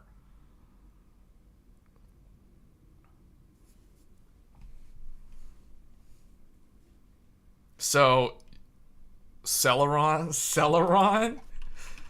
I didn't even know that was a thing anymore. Celeron G, what the?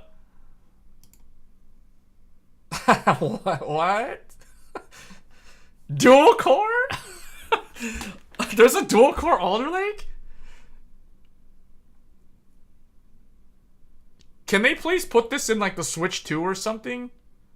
46 watt? That's probably too high power for the Switch 2. I have never heard of parents buying a high school student a 2K laptop. Me neither. I know my parents would have never done that. I mean, I wouldn't do that for my own kid. That's crazy. What? Well, okay. First of all, he already has a MacBook. He already has a MacBook, which is a very nice laptop. So there's no reason to ever even consider a gaming laptop. That to me, the idea of a gaming laptop for a high schooler where the budget is up to $2,000, versus like a small ITX is absurd. That's so absurd on so many levels. When he already has a MacBook Pro, like, that sounds ridiculous. There's no reason to get a Chromebook. He already has a MacBook Pro. Forget about the Chromebook. Forget about, like, the idea of any gaming laptop in general. The idea of the gaming laptop is the thing that's wrong. That's just straight up wrong. Could get a CPU and use the graphics that come with it and not spend money on standalone GPU. I mean, okay, case in point, this laptop right here that I was showing earlier, the integrated graphics on this is strong enough to handle, like, older games from, like, 10 years ago without any issue. Like, the integrated graphics on this laptop can play all the esports games, like, way above 60 FPS with all the settings maxed out. Like, I don't even have to use the RTX A2000 that comes with this laptop to play those older games. I can literally use the integrated Radeon 680M. Yeah, you can. You can. Exactly. 680M is the best iGPU, and the 680M is in my laptop. You totally can game on an iGPU, especially on mobile. Especially on mobile. Because sometimes you don't have any choice. How much VRAM does the 680M allow to take? I think you can set it in the I forgot where you go to change it. You can specify it. I think the maximum might be like 16 or so. I don't know. I haven't messed with it. Either 12 or 16. I'm just throwing a ballpark number. I don't know. I personally haven't tried to change it. But yeah. Long live Skylake. El Capitan Skylake.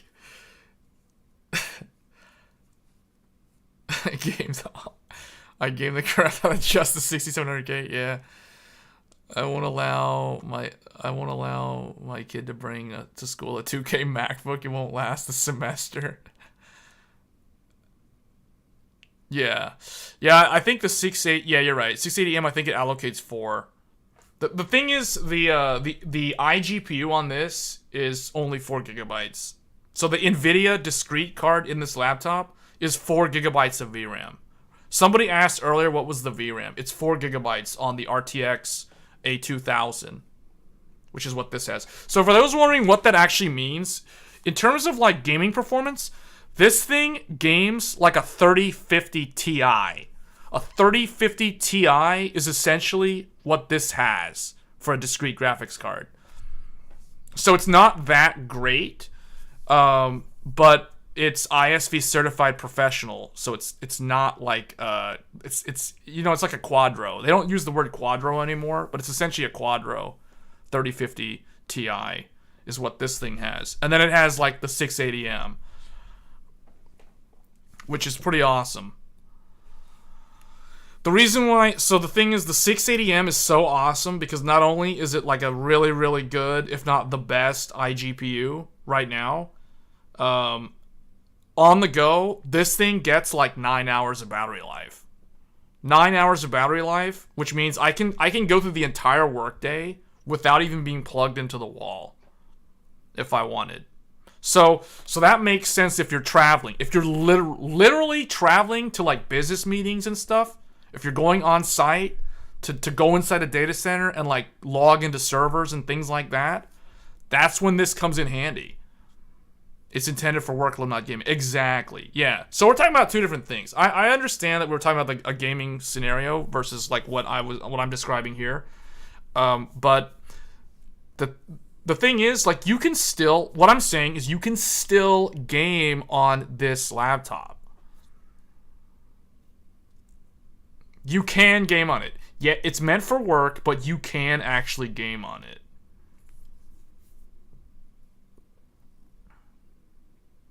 NVIDIA needs to sell a 3080 Ti made into a desktop GPU. Well, they don't want to do that because they just want Well, I don't know. I don't have an answer there, like why that is or isn't a good idea. I don't really know, one way or the other. So, but anyway, this is like a super good laptop, though. I'm just saying, like, I'm not trying to brag about it being my Lambo laptop. I'm just saying, you know, like from a practical standpoint, if I was gonna buy a laptop, and the original statement was up to $2,000 budget.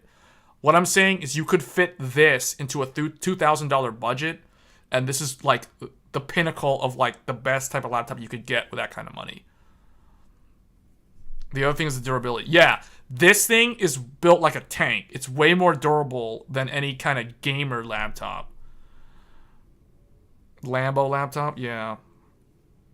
Pretty much. Like this laptop, you can open okay, you guys see these hinges right here?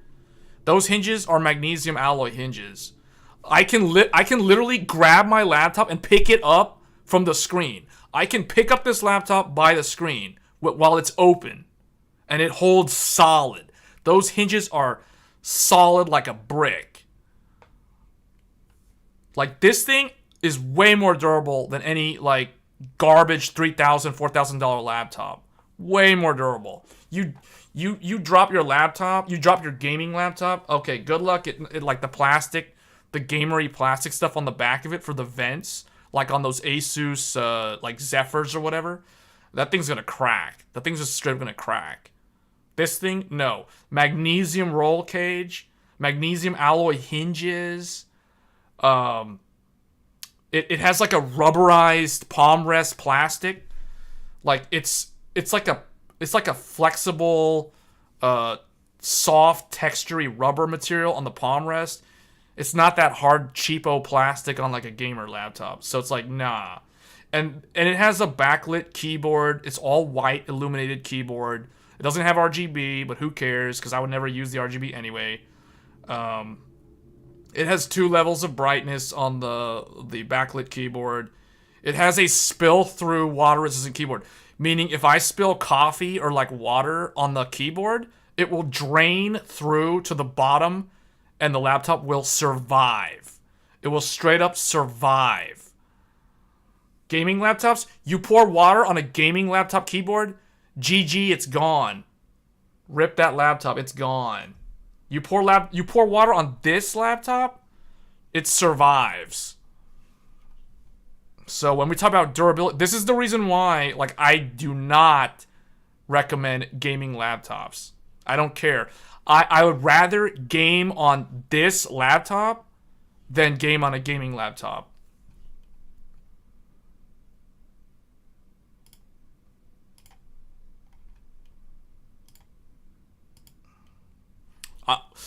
I'm surprised so many people in the chat didn't actually know anything about laptops. Well, I guess you guys got a lesson in laptops.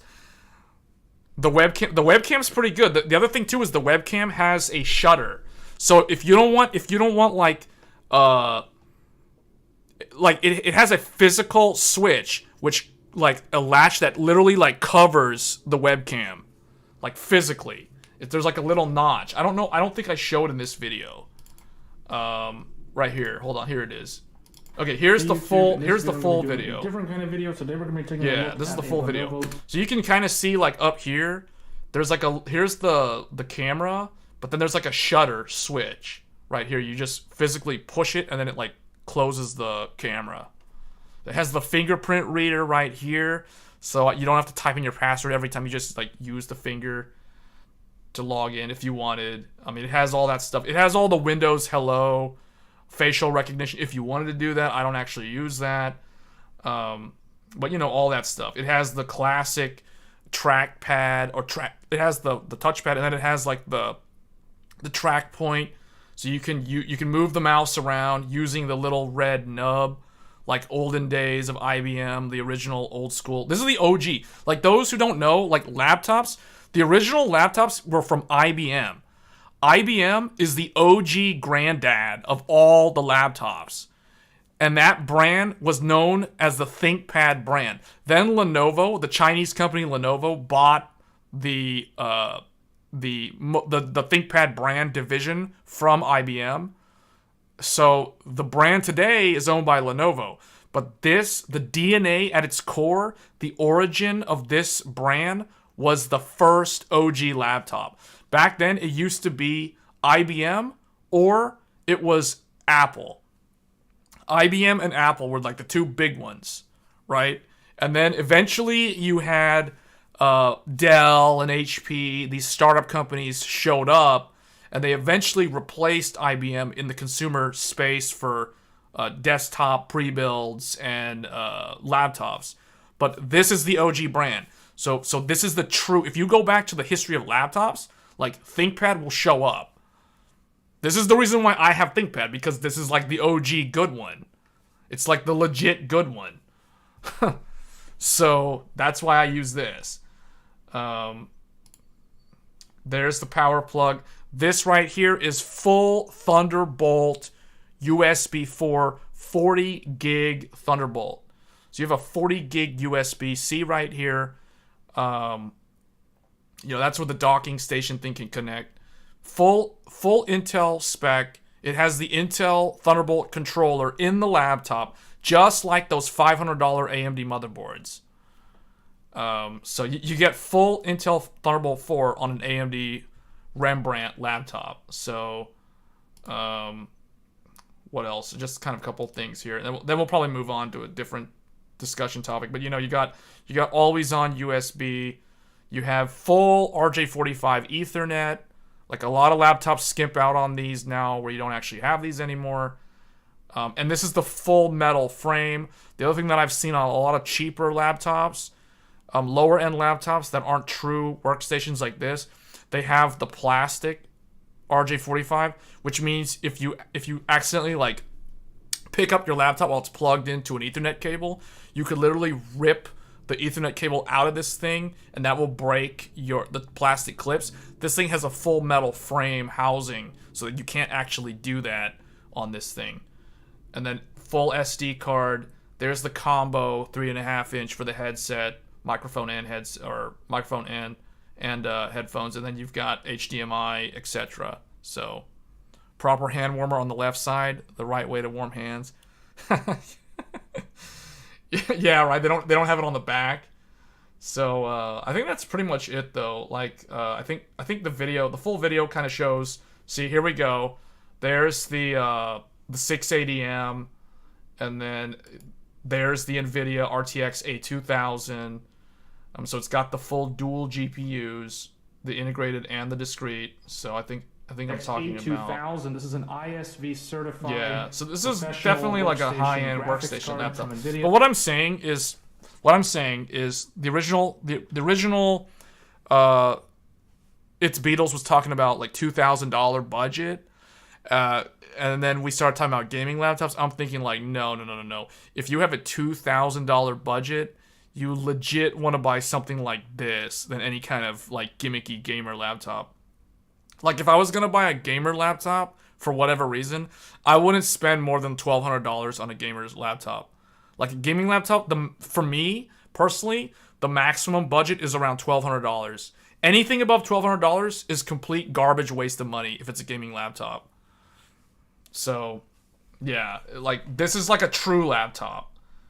So if you're gonna spend that kind of money, you're gonna want something like this. You're not gonna want like some, cheapo El Plastico gamer laptop with the RGB and stuff. Because that thing is gonna age like milk compared to something like this.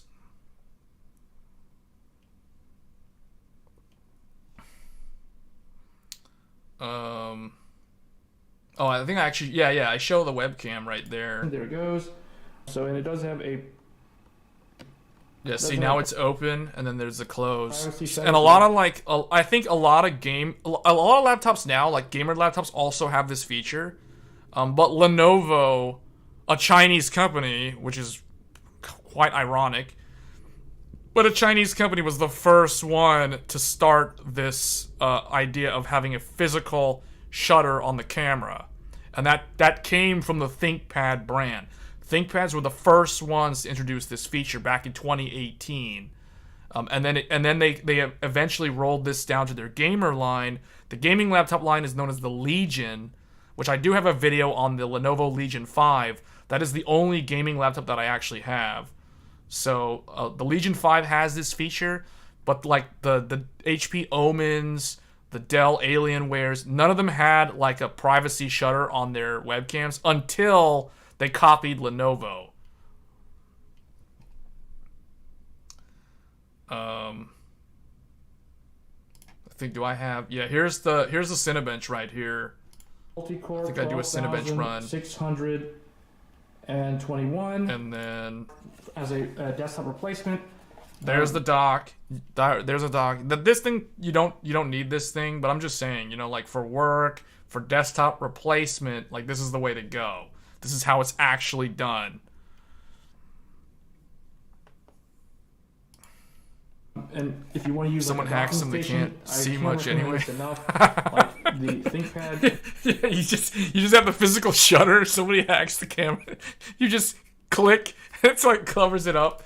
USB hybrid, the USB-C, the hybrid docks like this, as well as a Thunderbolt. We will be looking at a Thunderbolt 4 workstation.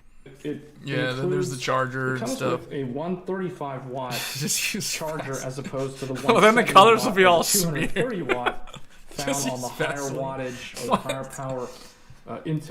Okay, here's the teardown. I did the teardown. DDR5. As far as I know, this is what makes this laptop so good. Also, is the fact that you actually have SODIMM. You actually have SODIMM RAM. A lot of these newer laptops have soldered RAM. The first AMD. A lot of those gamer laptops have soldered RAM, so you can't actually upgrade them. But this thing, no, this thing's legit DDR5 on a laptop. Upgrade both SODIMMs, so it is DDR5 upgradable. So this particular model, and then you can see down here. Well, I think I'll talk about it in the video. Upgrade Let me mute myself. But we got dual PCI Gen 4 NVMe right here, and what's interesting is they've got these weird like copper. They're kind of like these tiny little heatsink things that go on top of the M.2 drives, but these are Gen 4 M.2 drives right here, or the slots right there. So, you've got the CPU right here. You have the NVIDIA Quadro or RTX A2000 right here. Because I can tell this is the GPU because the RAM, the VRAM is soldered right there, and that's cooled.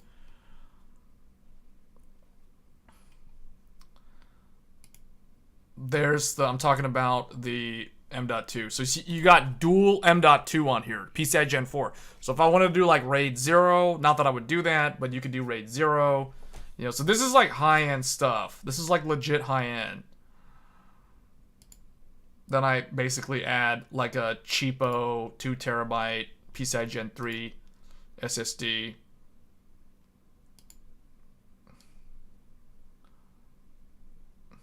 Yeah, so I just put that in there. So basically, actually, I don't even remember me doing this. I'm surprised I forgot that I filmed all of this. Even the mighty ThinkPad ditched swappable CPUs. I think so. Yeah, I think they went away with that a long time ago.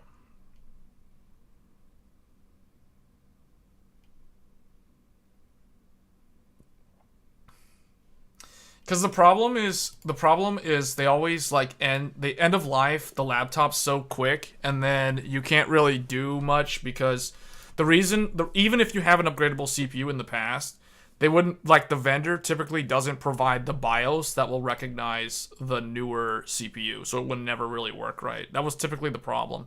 If you go further back, then yeah, you could upgrade CPUs.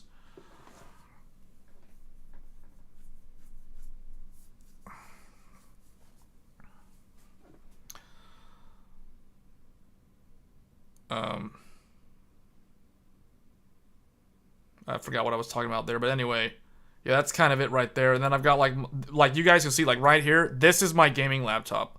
This is the Legion 5. I do have a video on this from 2020. You can see it's got the vents out the back, and the ports go in the back.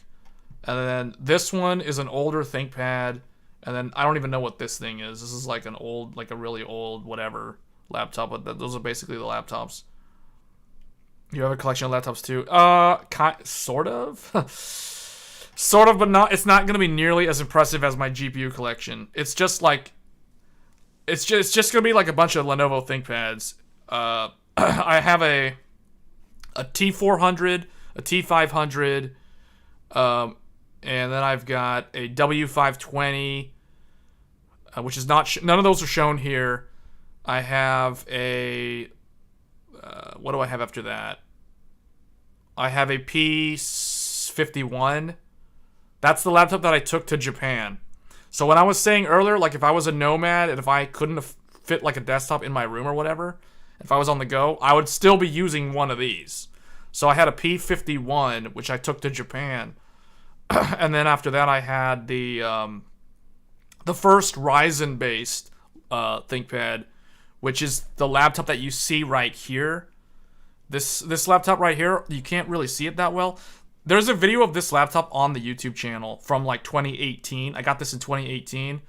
It was Zen Plus. Well, it's actually Zen 1.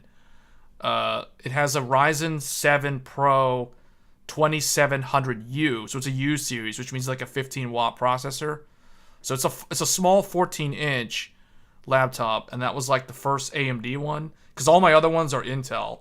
And then up until that point, and then I have the Legion 5, which is the gaming laptop right here. This has a Renoir, a Ryzen 7 4800H, and then I don't even know what these are anymore. Like this is some other, this is like another 15-inch ThinkPad, lightweight ThinkPad, and then this one is probably like an office. I think this is like a laptop I don't have anymore. I forgot what this one was. And then there's this one. So, which is my new, this is like my new daily driver. The one that I'm showing off is actually the one that I use like on a daily basis. So I'm just saying, like, I'm not trying to like say, gaming laptops are trash. I'm just saying, like, from my own personal experience, I have a gaming laptop. It's this one right here, and the keyboard on it is nowhere near as good as what's on the business laptop. And if I'm going to use a laptop, I want the typing experience to be really good. The battery life has to be really good. The screen has to be good. Like, these are the things. Like, the priority list for a laptop is completely different from the desktop. Desktop, it's all about performance. Laptop, it's all about, like, battery, typing experience, and the screen. And the reason why I say that is because you can't easily change those things. Right? With a desktop, you can always upgrade and change the components. The laptop, you're stuck with that screen. You're stuck with that keyboard. The battery, you're stuck with the battery.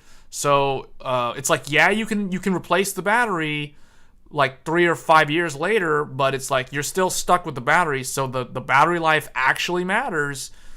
So yeah, the priorities are different compared to a desktop. So it's completely different.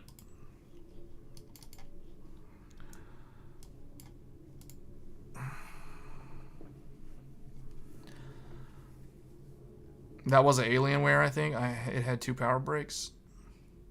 Oh, the one with the removable CPU. Yeah, those are kind of cool. Like my old ThinkPads are like they have swappable CPUs. The CPUs are PGA sockets. Like my first laptop was a ThinkPad T400 or T500 that had an Intel Core 2 Duo. It had an Intel Core 2 Duo in it. Was my very first laptop. And then I got a W520, and that had an Intel Sandy Bridge i7. I think it was a 2660 QM or something. So that was Sandy Bridge. That was like my second laptop. And then I had that thing for a long time. The ThinkPad W520. I don't think I ever did a video on that. The ThinkPad, yeah, W520.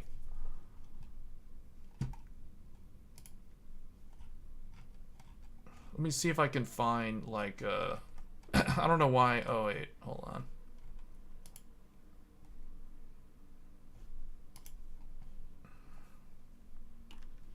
Yeah, this is it. This one, TechSpot has a video on this thing. 15.6 inch. This had an Intel Sandy Bridge. So I had this laptop from like 2012 until like 2017. And then I replaced it with, well, I still have it, but I mean, I upgraded to a ThinkPad P51. Yeah, this thing, which had a Intel Core i7 Kaby Lake, the meme CPU, because that was the year that Ryzen came out. I had a Kaby Lake i7 7700. What is the thing? It's not K because it's a laptop. 7700. Why am I drawing a blank? 7700M? No, 7700. Man, what's the processor on this thing? Intel Core i7 7700 HQ. There it is. This is it. No, it's an H. It was an H series because it was a big laptop. i7 7700 HQ. This is what my ThinkPad P51 had. 7th gen Intel. So then I had this until the first. Well, actually, I kept using this for a long time. This is the processor that was in the laptop when I was in Japan. So when I was in Japan, this is what I was using. And I was playing games like Dark Souls 1, Dark Souls 3. I didn't play a lot of games while I was in Japan, but it was like I remember playing Dark Souls 1 again for some reason, like as a new game, like a new playthrough. I think I got to like Anor Londo, and then I just like that was it. 14 nanometer. Yeah, this was the 14 nanometer plus. No, yeah, 14 nanometer plus, or maybe it was 14 nanometer, but 14 nanometer plus because Skylake was 14 nanometer. Actually, technically, Broadwell was 14 nanometer, but Skylake was also 14 nanometer, but Skylake was the, the talk, and this was the tick. So this was, okay, I guess this is 14 nanometer, and then Coffee Lake was 14 nanometer plus. So yeah. Yeah, this was one of the 45 watt processors. So typically with laptops, if it's a 45 watt processor, it's a high-end laptop. If it's a 15 watt processor, it's like a long battery life, office computer or office laptop, basic entry level laptop. That's the one. Like if it has a U, it's typically like not a high-end laptop. Like if you're gonna buy a gaming laptop in this time, this is typically what they throw into gaming laptops back in the day.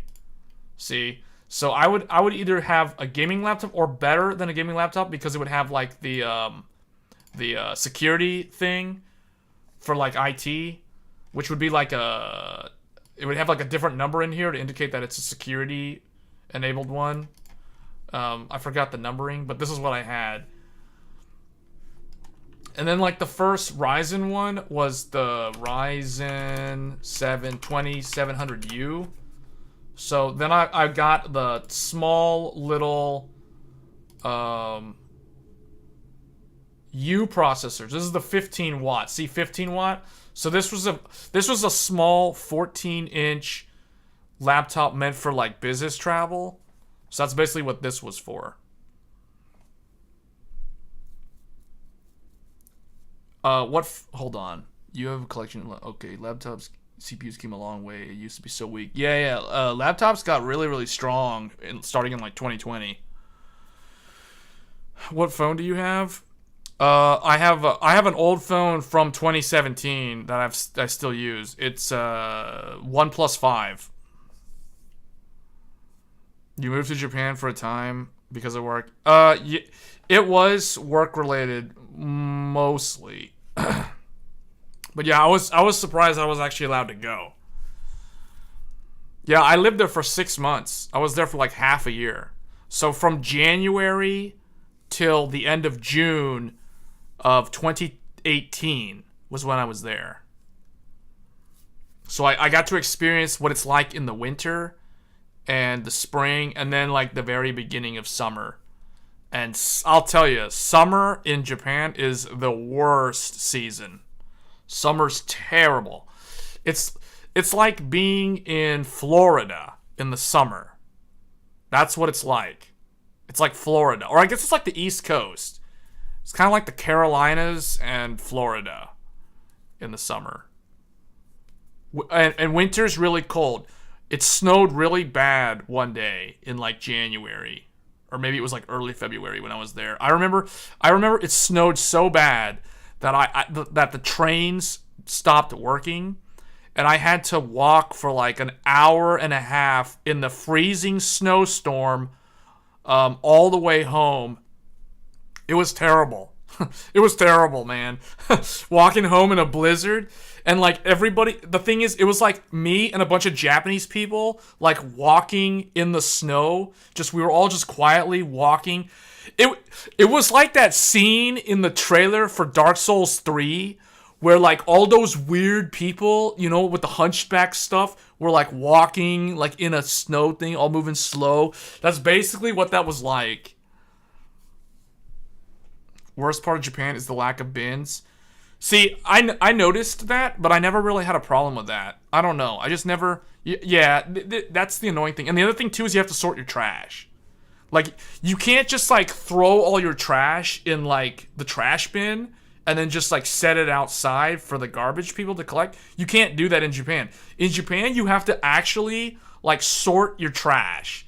Like, plastic, like, they have, like, different... There's, like, 3 different categories. So, like, they call it PET bottle, which is basically like the plastic bottles, you know, like water bottles, that kind of stuff. Like that's one category of plastic, and then all that has to be in one bag, and then like other plastic things that may or may not be recyclable in the same manner go in another one, and then you have burnables, so like papers and all that kind of stuff goes in another bin, and then you have disposables, so like food, like leftover food and things that are just biodegradable, I guess, like that goes in its own. That's just the actual trash pile.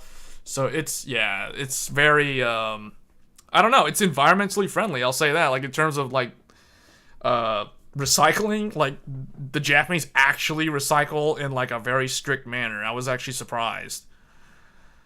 You can't just throw your trash away. So yeah, but then I got one of these, and then this laptop was pretty good. In fact, this is the laptop that in this video, not this one, but the other one. So like this laptop right here, this laptop that you see right here, that's basically the video source feed that's being captured on the Thunderbolt card.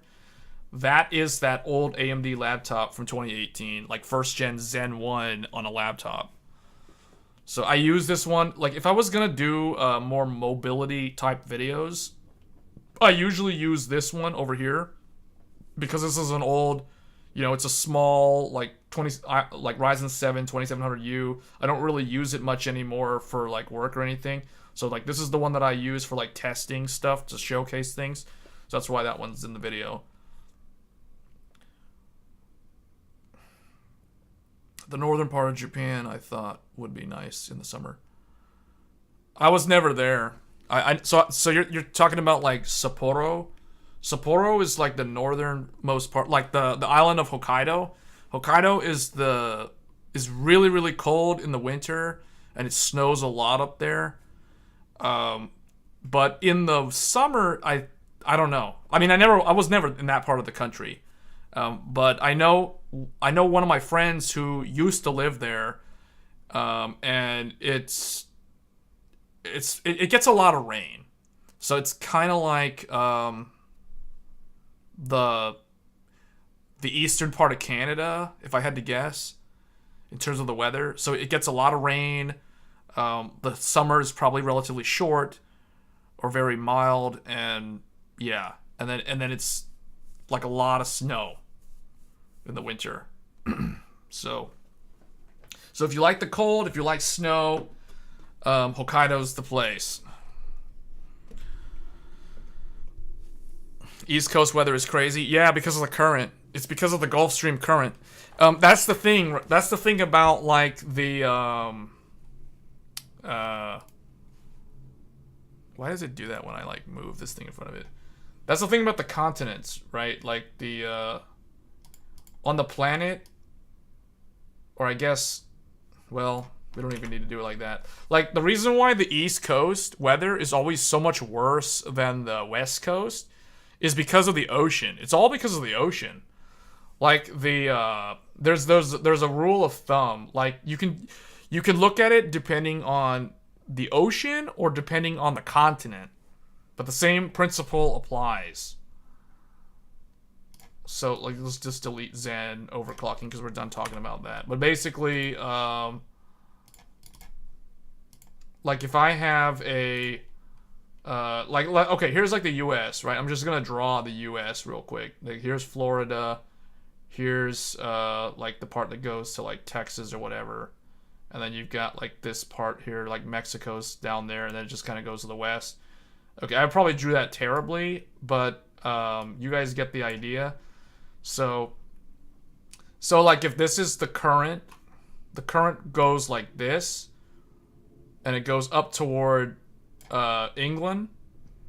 So because the current is coming from the south and going that way, the water down here is like really warm water. So that means that the water on the beach in like Florida, Miami's over here, you know, like New York is like up here or maybe here or something. Like the reason why the water is warm is because the water is coming from the equator and it's going that way to Europe. But then what happens is then when it comes down over here in Europe, like if Europe's over here, over by the 1300K is basically Madrid or something. So, whoops. So, like in Europe, the water is cooling off. The water is cooling off, so it's not like super hot anymore because it's up there by the Arctic. So the water coming down by Europe is colder. It's colder. Like, okay, I guess Europe is over here. So, you know, you've got England's like this. Ireland's like over here. Whatever. And then you've got the Scandinavian, Norway, and all these Viking people over here. I'm just saying, like, the Scandinavians are over here, and then you've got, like, Denmark and Norway and northern part of France coming over here. And then you've got, like, Spain sticking out over here with Portugal hanging off of, like, next to it right there. Then you have the Strait of Gibraltar over there. Then you got Mediterraneans going in there. And then you got northern Africa like this coming over like that.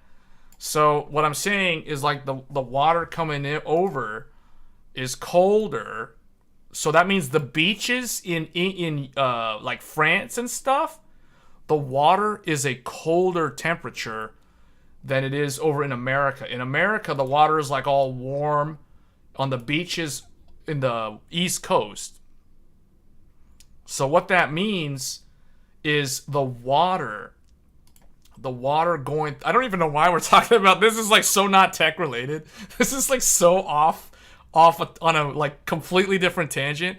But the current, the water current that travels along the East Coast of America is a thin and narrow, skinny current, which means that the water flows fast. Water flows fast.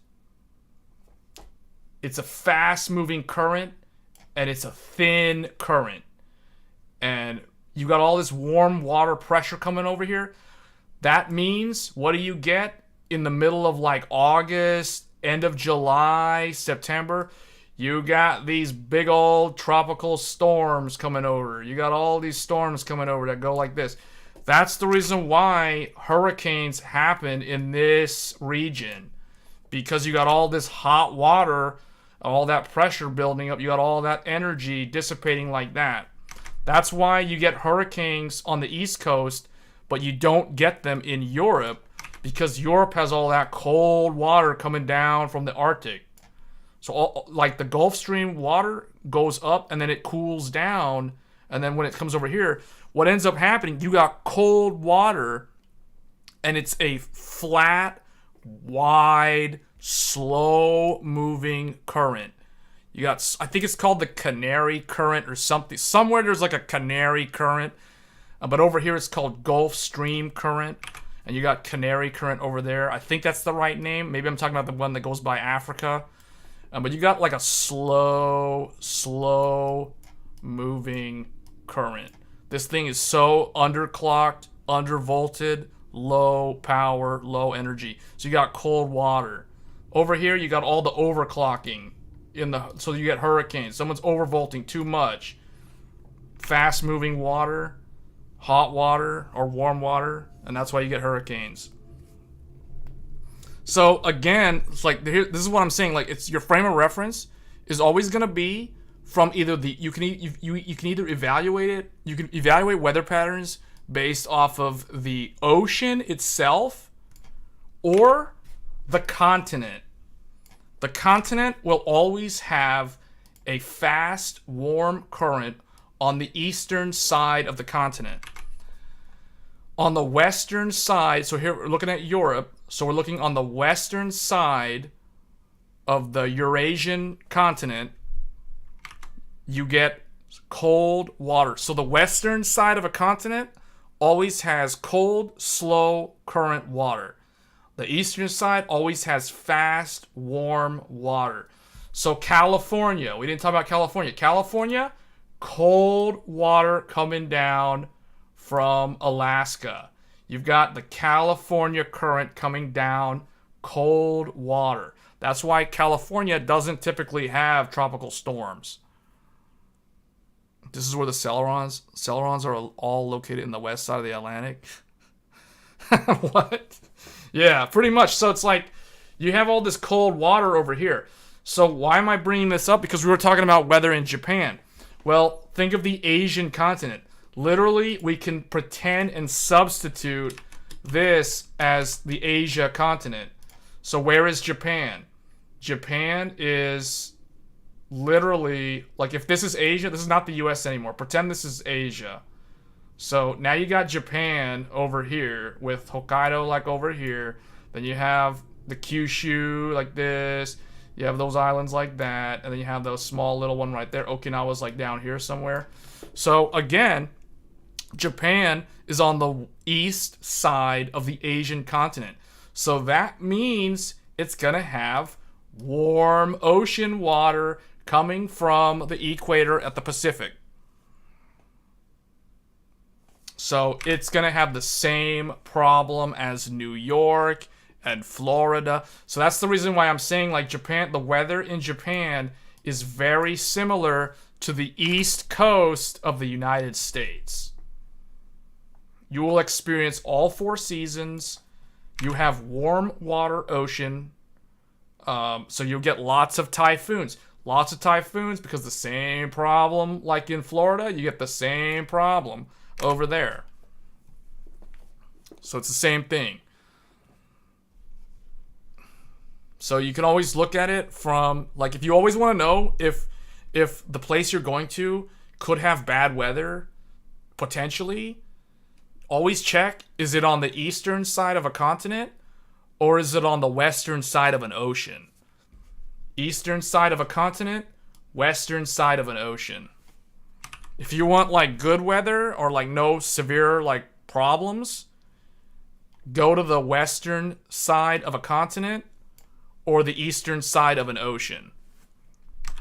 That's the answer. So we just, I don't know why we talked all about all this stuff, but, like, that's literally the reason why, like, hurricanes happen. Or, like, that's the reason why some parts of different parts of the world get dealt a bad hand, with storms and weather problems, and others don't.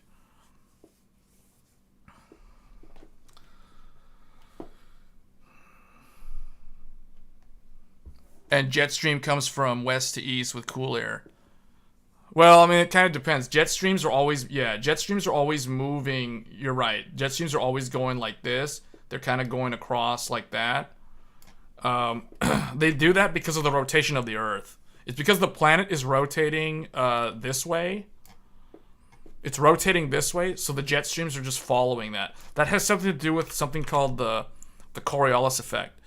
The reason why I know all of this is because I had to explain this in a job interview years ago. I don't really know why my job interview ended up with me talking about ocean currents.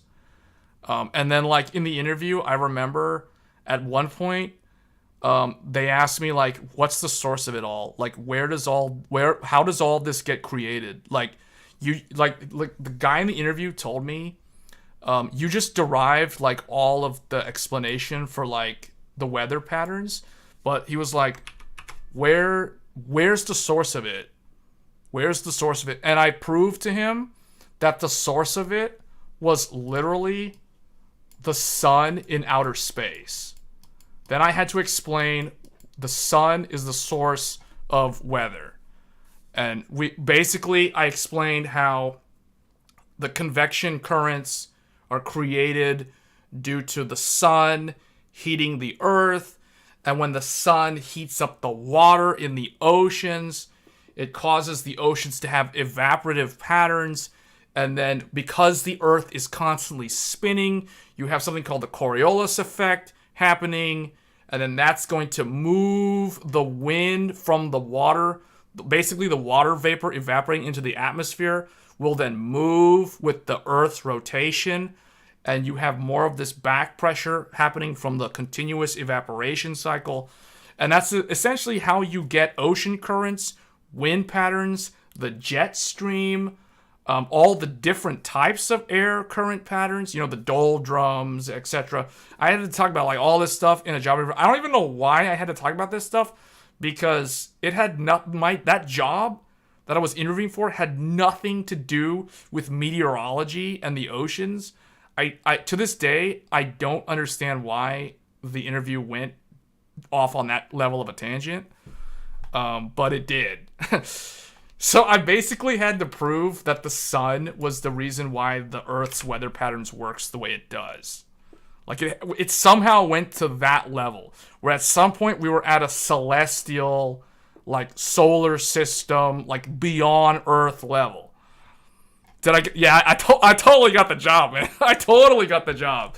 But I don't know if it was because I talked about all of this stuff that they remembered me vividly from the interview or something. I don't know. But yeah, I got the job from basically this, which had nothing to do with the job. So I don't know. Apparently it's cool to know things like this, I guess. But yeah. Like 9,000's laughing. Because I can sell anything. I can? What? Like, sell you on what? Weather patterns? But yeah, this is all, like, legit true. It's not like I just made all this up. This is actually real. Like, the stuff about the currents, the cold water in Europe, it's, like, cold over here. The cold ocean water in, like, California and, like, Washington, Oregon, like, all the West Coast states in the U.S., you go out into the ocean, and if it's not, like, a warm day, if it's not, like, a hot summer day in, like, California, that water's cold, man. That water's, like, 65 degrees Fahrenheit. Versus, like, 80 or whatever it is in the summer in, like, Florida, or, like, I guess it's like 77 not Celsius, 77 Celsius. Wow, 77 Fahrenheit or whatever. What was the job position like? Was it still? It was IT. It was an IT related job. But I don't know how we start talking about, like, oceans. The reason I'm telling you guys this story is because I don't know, maybe the fact that interview, like, ended up going into this level of, like, weather, and I just remembered, like, the sun and the ocean currents and weather patterns, and I was like, I don't know why. At some point it occurred to me, I'm like, I don't really know why we're talking about this stuff, because this has nothing to do with the job. I don't even know how the conversation got to, like, talking about this stuff. To this day, I don't remember. All I remember is that I was explaining all this stuff like I just told everybody in the chat, or everyone watching the stream. Like, what I just explained was the exact same stuff. Well, now, granted, it was a condensed version of what I actually said in the interview, but yeah, it was essentially kind of like the same, like this. Now I know more about this, maybe I can use it in the future. Yeah, if the conversation somehow like goes into, I still don't know. I still, to this day, I just don't remember what was the conversation that led to talking about ocean currents, weather patterns, the sun, how everything is possible because of the sun. Like, and you know, that goes to the whole point of like life on the planet Earth would not be possible without the sun. But then like proving all of that at like a physics level. Yeah. Like, I don't know why or how that conversation went to that, but I will never, let's just put it this way, I will never forget that job interview because of that discussion. Because of that discussion, I will never, it's like ingrained into my memory. And you know what? The hiring manager probably will never forget that interview either. They'll probably never forget that interview either. Because it was so out of left field. Like, it was like, whoa, what the... Yeah.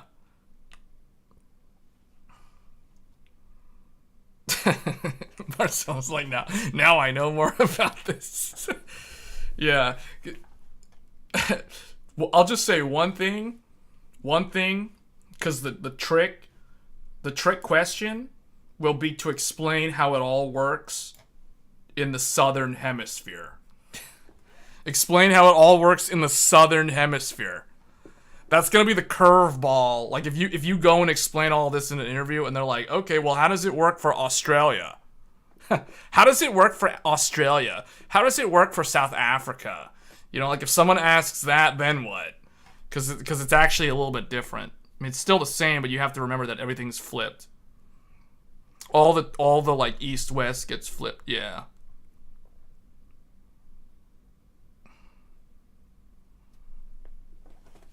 It still ends up being like the same thing. The only difference is that the currents flow backwards.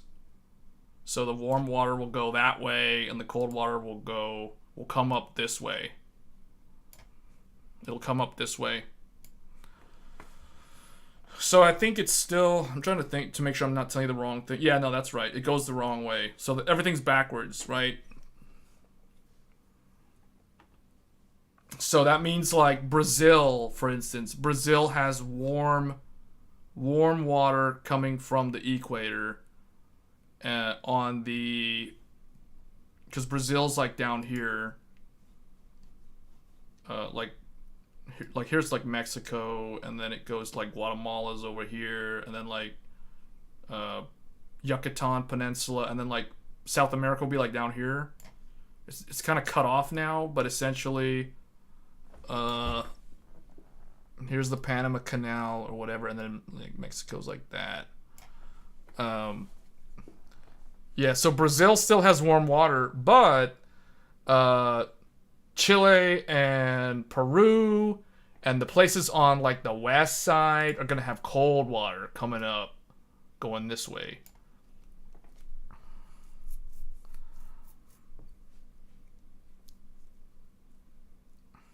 Yeah, see, I got it right. So I know what I'm talking about. Yeah, so in Brazil it's hot because all that hot water from the equator is coming down, going south. Yeah, the reason why it does that is because of something called the Coriolis effect. The Coriolis effect is what causes it to spin in a certain way. It's spinning based off of like how it's spinning shown here on the screen, like with the currents.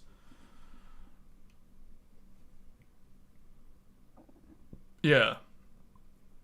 It's flipped because if you think about it, the planet is a sphere, right? It's like a circle. And it's spinning it's spinning on an axis, but the thing is the axis is a little bit offset. Whoops, I want to draw a circle. It's kind of like this or something. Like the axis is not like perfect. It's kind of tilted. And then there's the other thing too with like how it faces the sun. So because it's spinning, it's spinning like this way. Or you get what I'm saying? Like it's spinning that way, right? So you have like what do you call it? The doldrums, and it's basically like if I throw a ball, like the way I explained it in that interview was if I throw a ball, like I think I told someone like if I was in Mexico City and I threw a football pass to like Tom Brady in New York, like if I threw a football to Tom Brady in New York and I'm like in Mexico City when I'm throwing the ball, like by the time it gets to him, he'll have to stop being a quarterback and he'll have to actually like run literally hundreds of miles to be able to catch it, because the trajectory of where the ball's traveling will curve because of the rotation of the earth. We've gone too far. We must continue. Oh, wait, Joel was saying my least favorite questions in IT are when they ask you why you are fit for the company or why should they hire you rather than networking related questions. Yeah, they're doing that. They always do that because they're trying to figure out like if you're going to be someone who's easy to manage or not. That's the only reason why they have to ask those questions. I think we should change that. Yeah, we're way off. Yeah, we're way off. Because this is now turning into like a physics discussion, and yeah, that's...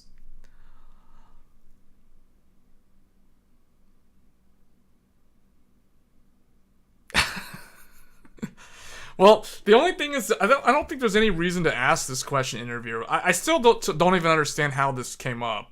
To this day, I don't even remember like what led to me having to explain all of this.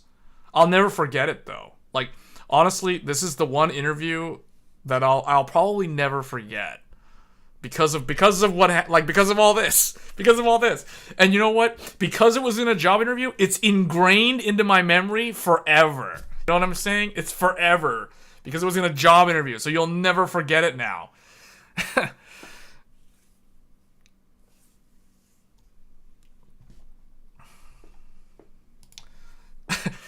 Can you imagine if somebody reads the title of this video and like drops in to watch the stream and they see this on the screen? Like what does this mean? Like what? It's like the only thing on topic is the stuff right here talking about the CPU and overclocking. But then there's like all this other stuff. Like there's the North America's over here, but why does it say Asia? And why is the sun over here? Or is that supposed to be like some nuclear explosion or something? And then like what's going on with the word slow? Like what's the significance of that? And why is Japan like off the coast of New York? It's like what's going on? Why is Miami highlighted? It's like, what is this? What does this have to do with like the 7950X 3D launch? This would be so confusing. This is probably why people probably drop in like midstream, have no idea what we're talking about, and then just leave. So I just straight up lose potential subscribers because of stuff like this.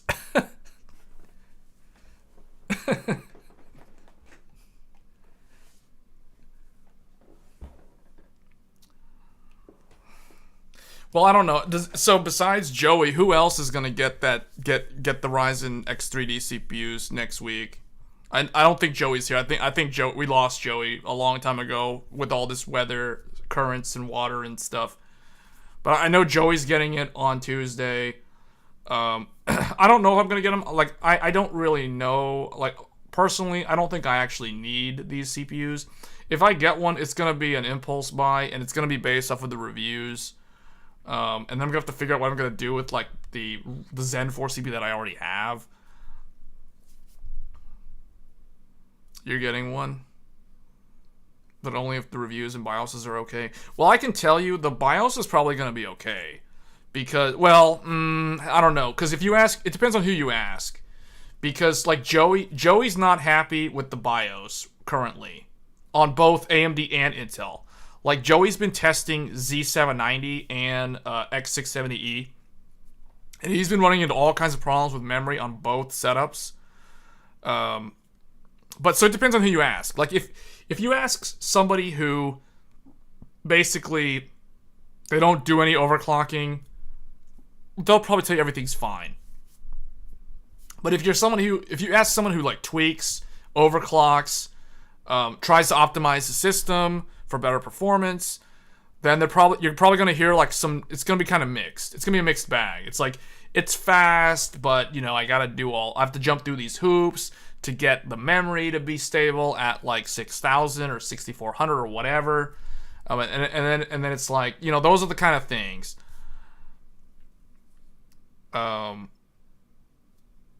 No one should buy the X3D unless you want to be a beta tester, like with the Intel Arc GPUs. Are you sure? I don't know. I think the reviews will probably prove out like I think the verdict from the reviews will be pretty accurate in terms of like should you get one or not. Because honestly, I don't really think it's gonna be. Just going off of AMD's numbers, right? Like AMD, let's go back to the AMD video just to go look at the performance numbers. Like if we go back, right? Like we have to go back to the other one. There we go. So like if these numbers are accurate and if reviewers validate these numbers and show like more numbers, then I don't really see a problem, right? Like this seems already like it's good. Like AMD typically doesn't lie when it comes to the CPU benchmarks.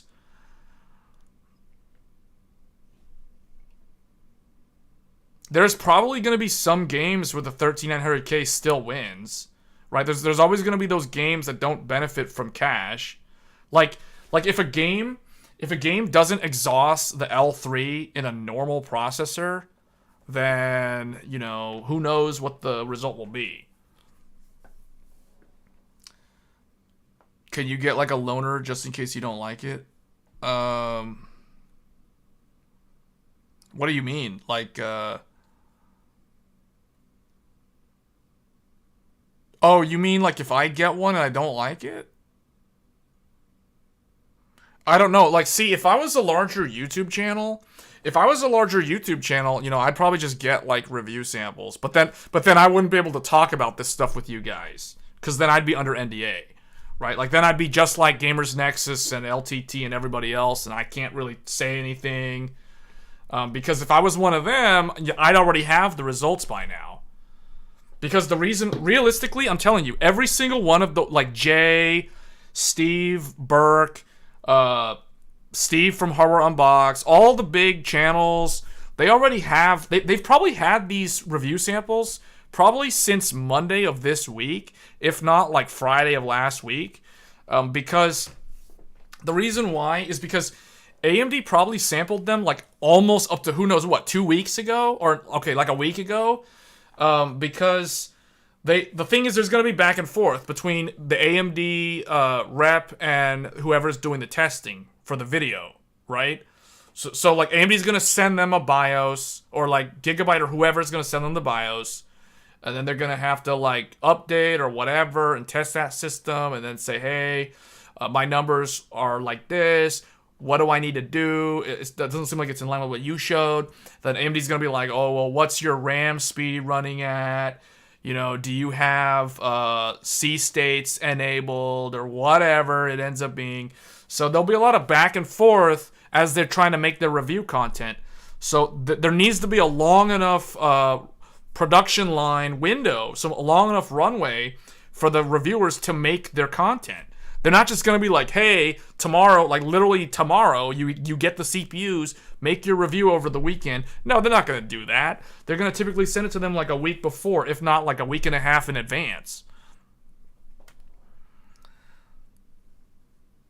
I'm going to get the 7950, but I'm used to getting early, and hey, I might just enjoy the pain. I mean, I can tell you, like, I got the 7950X on launch day, and I'll tell you the only thing that okay, I'll tell you the only thing that I didn't like was the very, very long initial post to get the system to post. But like I said in yesterday's live stream, if you buy a motherboard that has a debug LED code, you're not going to care too much because it's going to tell you what it's doing.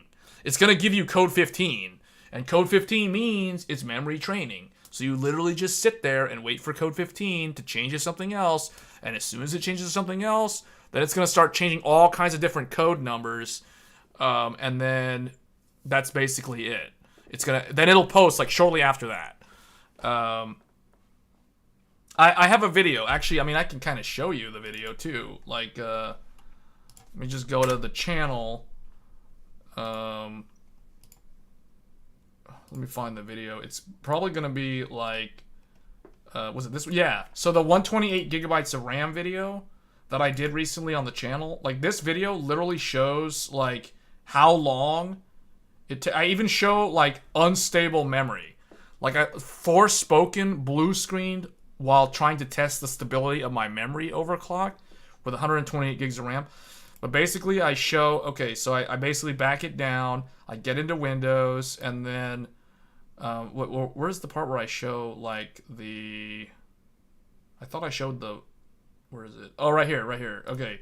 So I literally show yeah, look right here. Check this out. This is going to be very useful for anyone who's going to buy this next week, or like the 3D stuff, because button. Like, look, check this out. See that code 15. If I was somebody who bought like Zen 4 on launch day back in September, and if I had a motherboard that did not have the debug code, I would probably have a more negative impression of Zen 4, because without this to tell me what's going on, I would be thinking, like, did I get a defective motherboard? Is my memory not installed correctly? Is the CPU DOA? You know what I'm saying? Like, there's a lot of like anxiety that can build up when you're trying to do that initial boot. But if you have this code, then it's smooth sailing. If you don't have this code, you're gonna be sitting there with your fingers crossed, hoping that it's not defective, or if you did something wrong. If you don't have this, then you literally only have like this little red light down here. That there's like 4 little LEDs, one for DRAM, one for CPU, one for VGA, and one for like some other thing. I don't even remember what it was. Maybe it's like SSD or PCI or something. But anyway, you literally have to wait on the little red light next to DRAM to go off. That's basically it. Which is fine, but it's nice to know the actual initialization code. So it's typically going to sit... Code 15 on the Aorus Master means memory training. So we should be able to see how... And as far as I know, it should be the same for like every brand, meaning this is a gigabyte motherboard, but if you have like an Asus or MSI or ASRock, it should also be 15. It should be the same for all of them. But let's see, like this started from... Oh wait, why is it paused? Memory. This started at 143 and went all the way to somewhere around here. So it's literally like a minute and a half. It literally took a minute and a half to post off of 128 gigs of RAM. So, but if you have less than 128, it's not going to take this long. I'm literally showing like the worst case scenario, because to memory train 128 gigabytes of DDR5 is really, really slow. And I do plan to do the exact same video for Intel 13th gen in the future, just to show what it's like on Intel, because it also takes a while on Intel. The difference is Intel won't be code 15. It'll be like some different number. I forgot what it was, but it'll be like a different number. It'll be like C8 or something, or C6 or whatever it ends up being.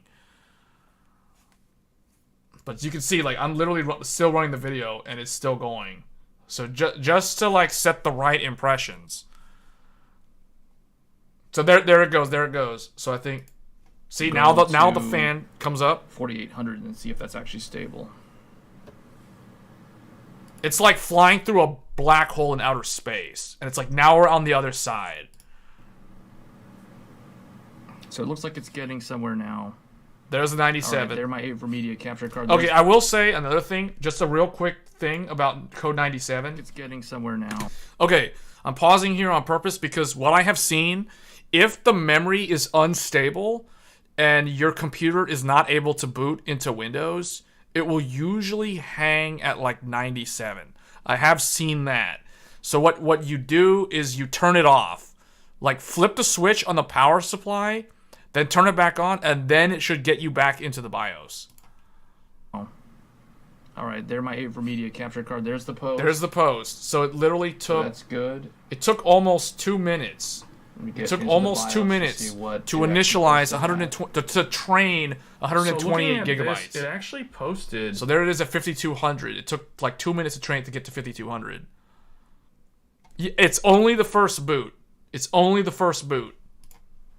To 5200 megahertz, which is what I had it set to originally. Yeah, so it's only the first boot. I'll show you. I have another video that shows okay, I think this one. The one that went live today, the how to install the drivers, because of that whole discussion the other day about like somehow bricking the install from Windows. I literally upgrade to the exact same driver that everybody was talking about, and I never ran into this weird problem that people were talking about. So, and literally all I did, as I say in the video, I turned off the computer, I took out the Intel Arc GPU, I put in my 7900 XT, you know, cable it up, turn the computer on, and then it boots up like this because the driver's not there. So it has like the one monitor, the second monitor is off because there's no driver running. It's on the Windows, you know, like Microsoft basic display driver. Hey YouTube, in this video I'm going to do so let's just kind of go, because in this video I do show you, where is it? Is it this one? No, reboot. Okay. Yeah, right here. Right here I show how long it takes to boot into Windows if you're not memory training. So this is going to show you like the difference. Okay, so let me unmute it. So now we're just going to let it reboot. So watch how long it takes to there's the post. That's how long it took. That's how long it took to post. So it didn't take long at all. There it is. So it's only the initial boot that's going to be slow. Any other subsequent boot is going to be like this. Like normal.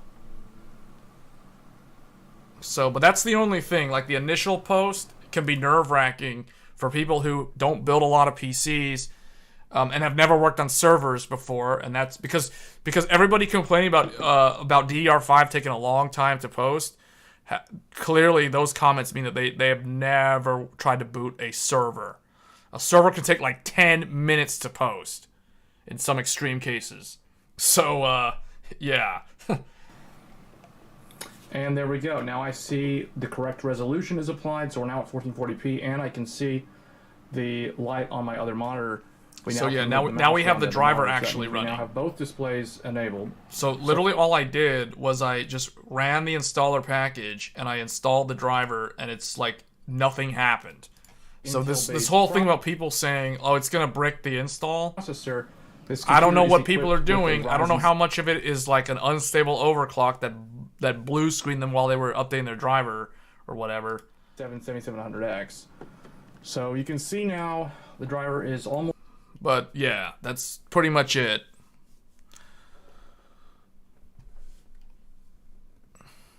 Did AMD already talk about how long AM5 will last? 5 Ryzen generations? I don't know. Like, they didn't say how many generations. They said it's going to be longer than just 2, though. Is what they said.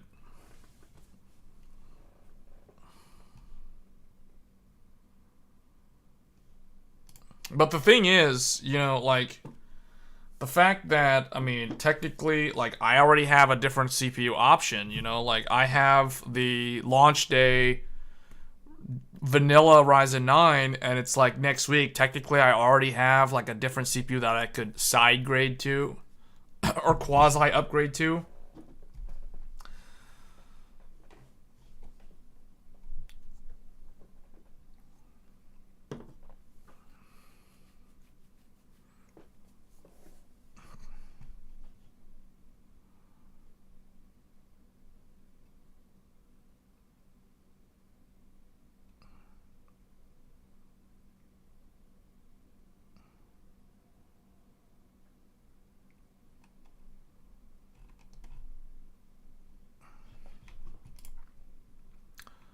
Um,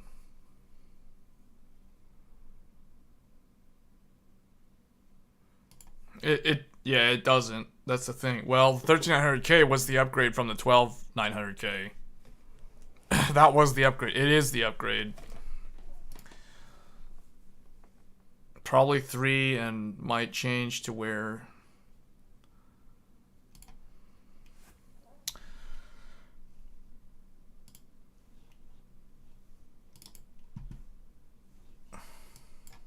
What were we saying?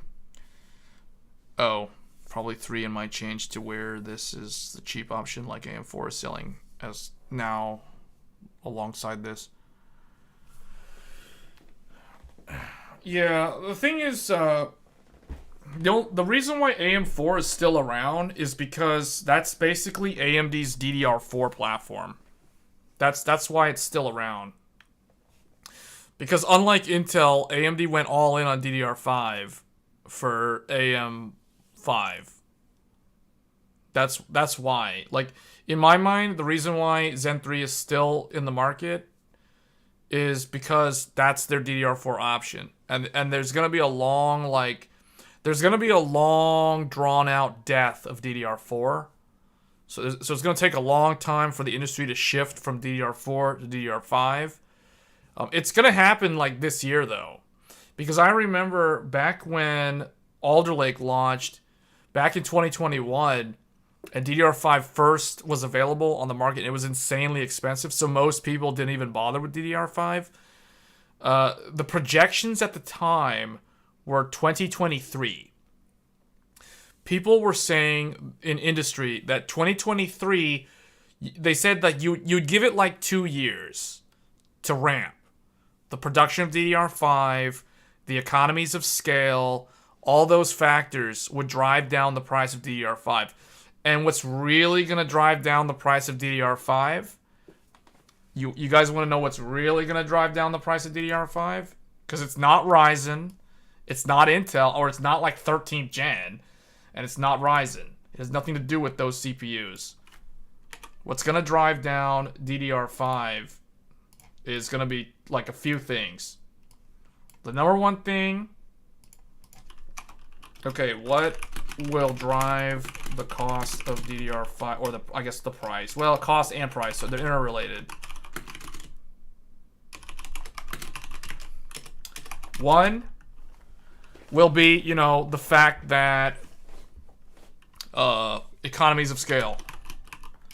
Economy of scale.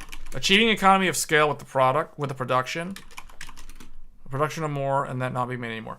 Yeah, but DDR4 is not going to just not stop being made overnight. DDR4 is going to continue to be made for a long, long time. Because, you can still find DDR3. Now, granted, it's much harder to find, but you can still buy DDR3 brand new today. So it's not going to just disappear, like, after this year. It's going to still be around. What's really going to do it? Mobile market. Mobile market is going to do it.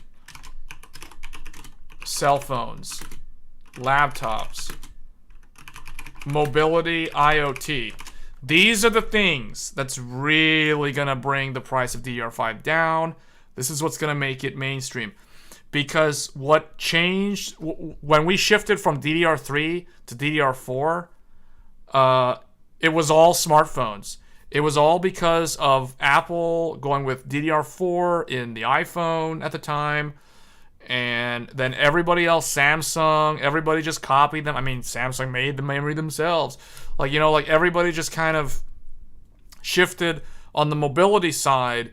And that's ultimately what drove down the price of DDR4 dramatically. And then that's what actually shifted the market to DDR4. Not desktops, not Intel or AMD, nothing to do with them.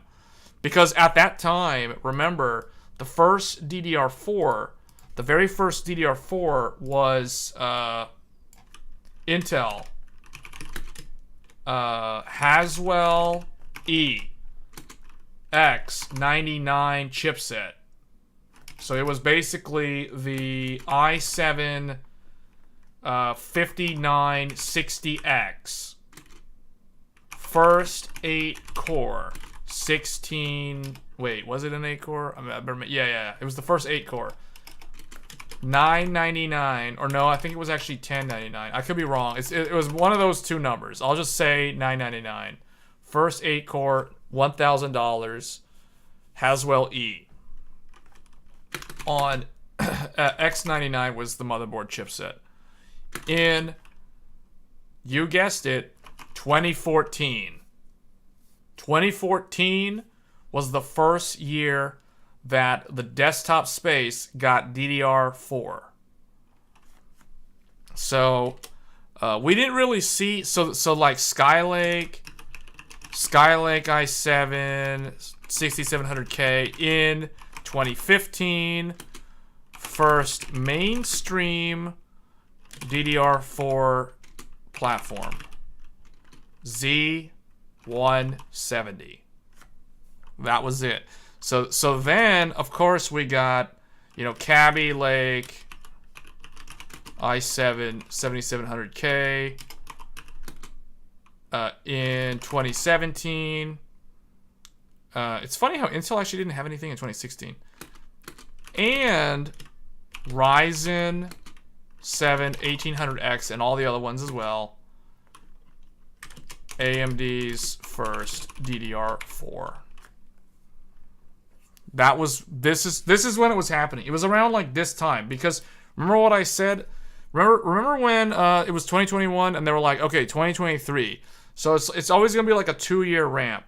So DDR4 started in like 2014, but it was super expensive and it was really slow. Like the speeds were like 2400 megahertz DDR4. So if you wanted to buy DDR4, you were spending like $250 for like 8 or 16 gigs of 2400 megahertz. Keep in mind, 2400 megahertz DDR4. Spending, you know, like $240 for like 8 gigabytes of RAM or something. And it's that slow. This is what I'm talking about. That's why it's going to be a ramp. It's going to be a ramp. It didn't really ramp until 2017.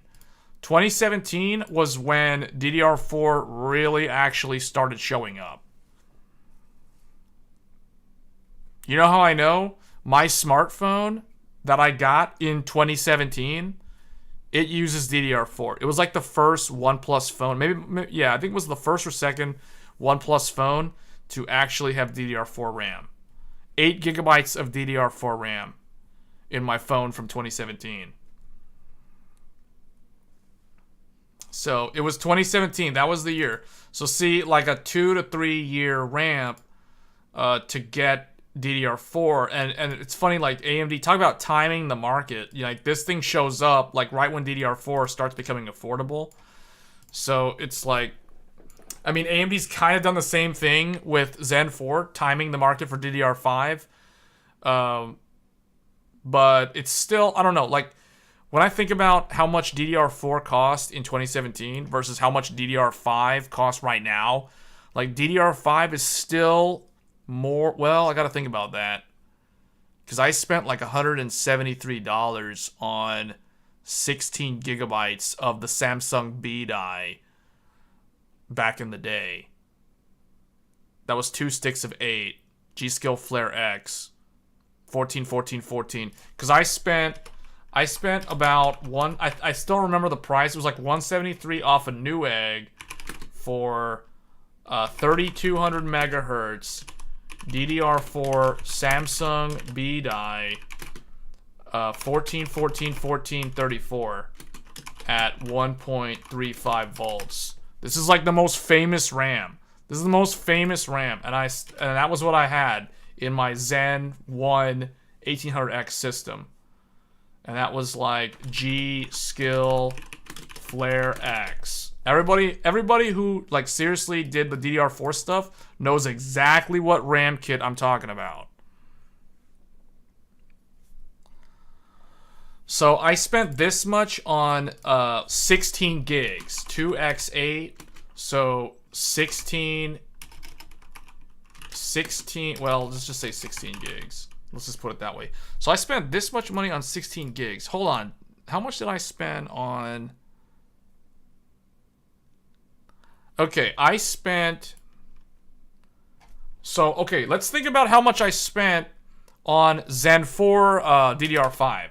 So, back when this processor launched in September, I did get free RAM, but I didn't use that RAM. I think I used it for like 1 day or something, or like the first day. Then like I think a week later, because that was 32 gigs, so that was free, so that doesn't count. So the RAM that I actually bought was how much did I spend? I spent like 400 around like 400 like 439. I think it was like 439. I spent $439 on 5600 megahertz DDR5 Hynix A die. No, M die. I think M die or A die. I don't really know. I think it's M die because it's not like 6000 megahertz out the box. I think it's M die. Hynix M die. I think it's M die. We're just gonna run with that. We're just gonna say Hynix M die. Timings 30. 36, 89, I think it's 89, at 1.25 volts. 64 gigs. 64 gigs, 2x32. This is what I bought back in September of 2022. Now, fast forward to a few months later, aka now. You know how much I spent for the exact same RAM recently? $249 on the same exact RAM kit. How do you guys think I'm running 128 gigs of RAM now? But what I'm trying to prove, or I'm trying to show you guys, is look at how much the price has fallen on the exact same kit of Hynix M die. High density. This is the good stuff. This is the dual rank. This is the 64 gigs. So actually, hold on a sec. Let me do the math there. If I take 439 and I just... So this is more... So, okay, if we adjust... I don't know, because someone's going to have to adjust for inflation. If we adjust for inflation, like 173 for 16 gigs in 2017, I mean, it's the premium good stuff, you know, versus middle of the road, pretty decent. You know, it's not terrible because it's Hynix, so you can overclock it. But I spent like this much in 2022. Do you know how much this RAM shows up on the packaging? Let me go find that real quick.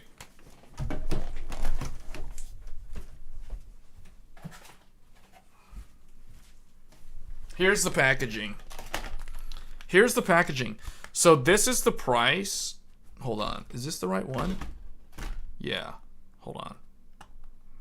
So let me open this up and show you guys this thing, because this is crazy.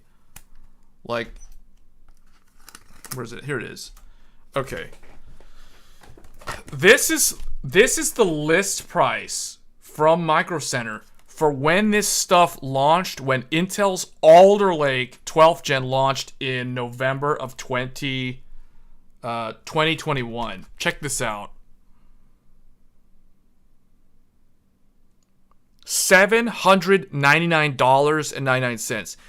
$800. Which means if you wanted to go to DDR5 back when Alder Lake launched, the original price at retail back when DDR5 first came to market for this exact RAM was $800. Effectively $800 for the exact same RAM. This was 2021. Let's do it this way. 2021. This 2022. This 2023. So what I'm saying is we are now reaching the point where the price of DDR5 is far more affordable than it was, you know, at launch. So it lines up with the history of DDR4. DDR4 started here, but then by the time like Zen 1 and Kaby Lake show up, it's more affordable. Because I spent like this much for like the best RAM you could buy back in 2017. And what's funny is over the years, this same exact RAM kit is still the best RAM kit for DDR4. Like, it's still the best RAM for DDR4. Like, it never actually changed. And I remember that it was the G-Skill Flare X, which was meant to go with Ryzen. And that was back when there was no such thing as, like, Expo profiles. So you had to do, like, DOCP, AXMP, or just plain up, straight up XMP profiles. But yeah, like, that's basically how it went. Alright, so what are people saying? Probably, wait, the production of more, okay. I wonder if the refreshes for both NVIDIA and AMD will use GDDR7 VRAM to increase memory bandwidth. I have no idea. I kind of think that we are sort of due for a new memory standard, though, in the graphics market. DDR5 RAM is much cheaper now than DDR4 RAM was. Yeah, that's what I'm saying. Because think about it. Like, yeah, think about this, though. Like, this, look at what we're actually comparing. $250 for 64 gigabytes of RAM, DDR5, versus 173 for 16 gigabytes. What this means is this is 4 times the amount. 4 times the amount of RAM for only that much markup. So yeah, DDR5 is definitely far more affordable now. And I haven't even bothered to look at like the 32 gig pricing.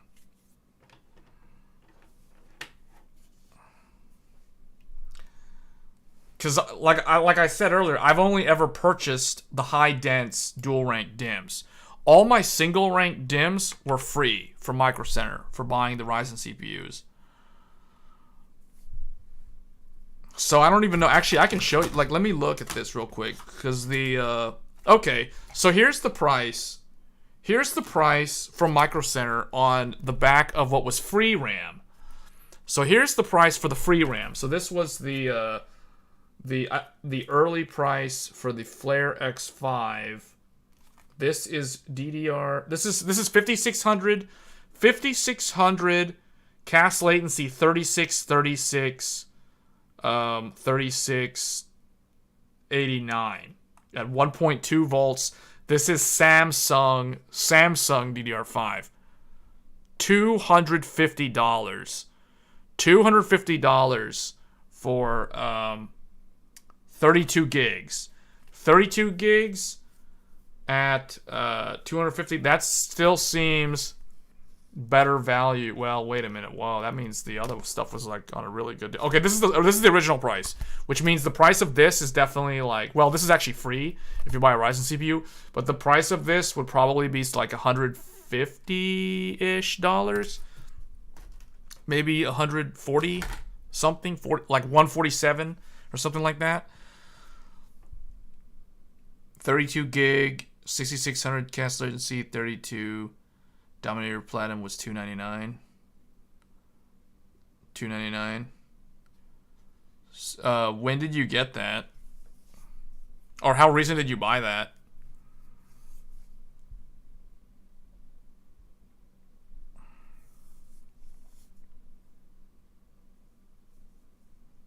GDDR6W. So if you're going to upgrade to Ryzen, you already have the RAM. Okay. Yeah, that RAM is probably going to have to run at 6,000 megahertz on Ryzen, because 6600 on Ryzen is not going to be easy to do. Typically, if you're going to buy RAM for Ryzen, you don't want to go above 6,000 megahertz. Because you end up... I talked about this in a few live streams, but if you're going to run 6600 megahertz on Ryzen, you're going to need to run the 1-to-2 ratio. Basically, U clock equals half mem clock in order for that to actually post.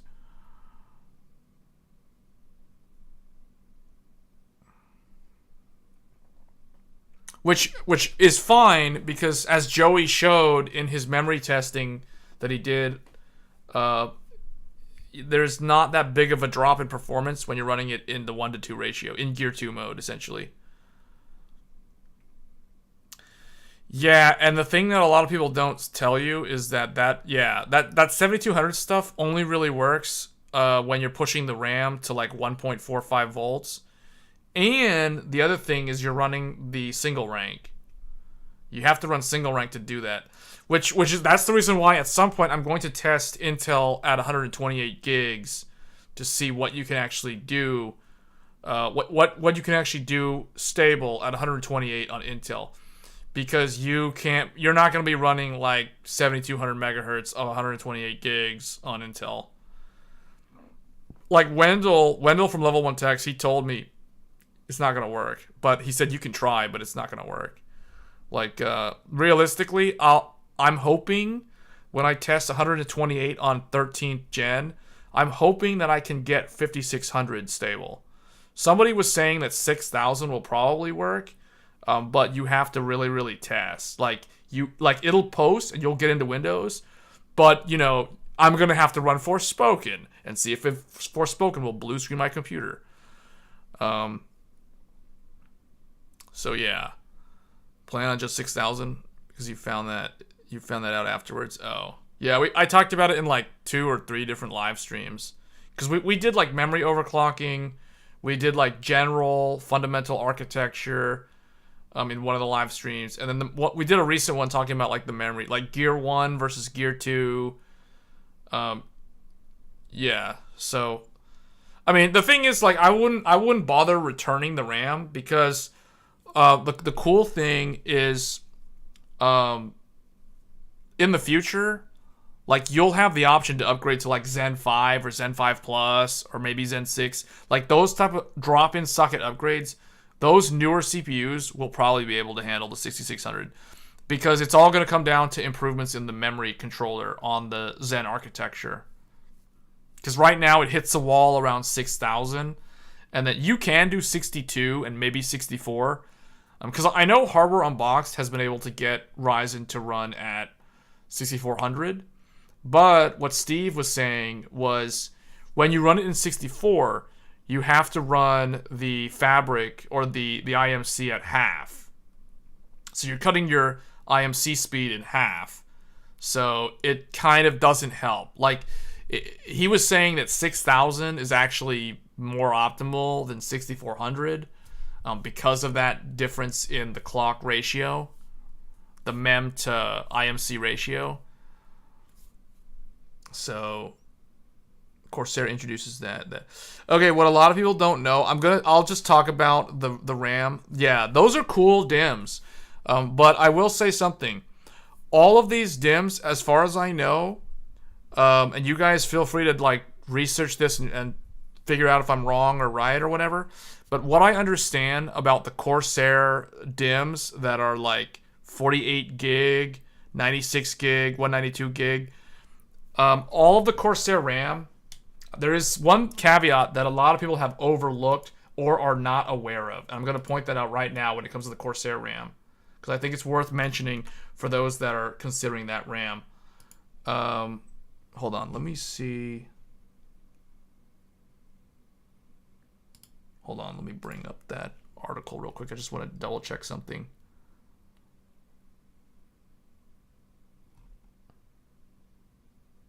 Okay, it's what I thought. Okay, so I'm surprised they have 5600. So that might be okay.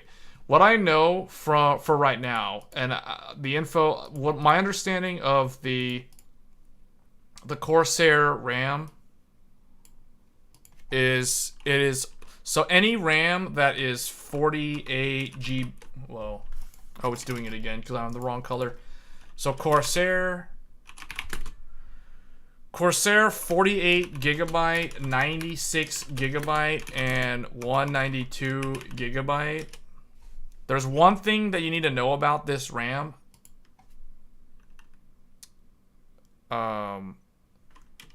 This RAM is made by everybody's favorite RAM manufacturer, Micron. This RAM comes from Micron.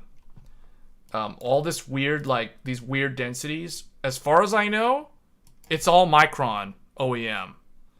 So, what that means is if you're going to buy this RAM, don't expect to overclock this RAM in any, noticeable capacity. So, just so you guys know, feel free to research it and tell me if I'm wrong. But my understanding, my assumption is this is made by Micron. I could be totally wrong, but I think it's Micron. It smells like Micron RAM. When I saw those numbers, I'm like, man, I bet that's Micron RAM. I haven't done my research, so feel free to research it. If someone wants to Google it real quick, let me know who makes those DIMMs, because I'm really curious. But I think it's Micron. It sounds like Micron. It sounds like something that Micron would do. Let's just put it that way. So, I mean, it might be that the 5600 one might be Samsung, maybe, but Hynix isn't making this stuff. So if you care about speed, this is going to be a hard pass. But I actually like it. I like it because, you know me, I care more about density and capacity rather than speed.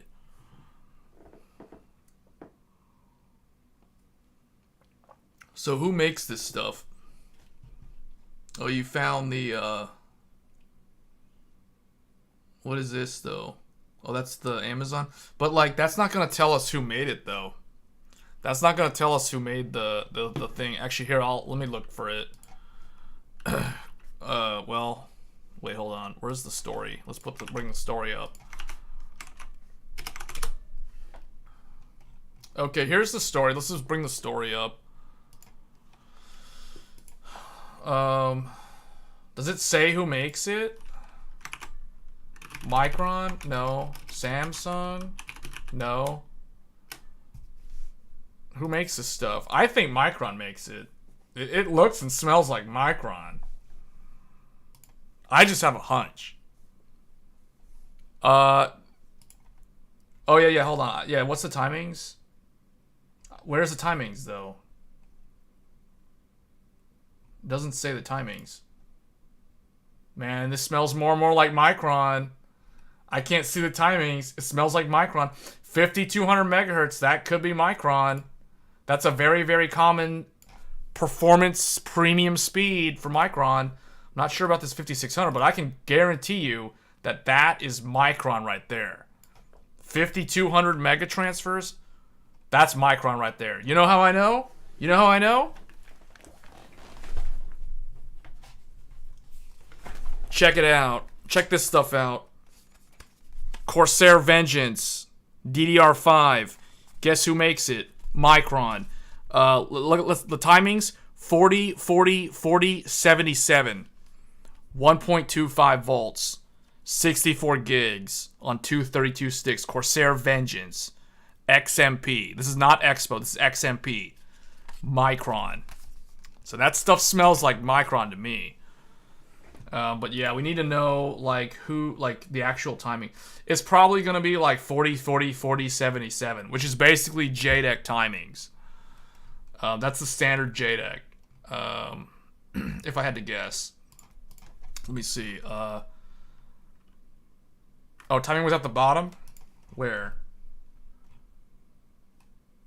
Where? Oh, it's in the SKU? I don't... Oh, 40? 40? Micron. 40, 40, 40... Okay, 38? 38 could be Samsung. 38 could be... If it's 38, 38, 38, that could be Samsung. But that could also be Micron. Well, I don't know. Okay, it's 5200, 38, or 5600, 40... I bet you this 56 is 40, 40, 40, 77. That's Micron. And then 5200 at 38, 38, 38, and then whatever the last number is. Cast latency doesn't matter. Cast latency. Are you sure about that? I think it does. So, I don't see 30 here, so there's no Hynix. There's no way this is Hynix, just by looking at this stuff.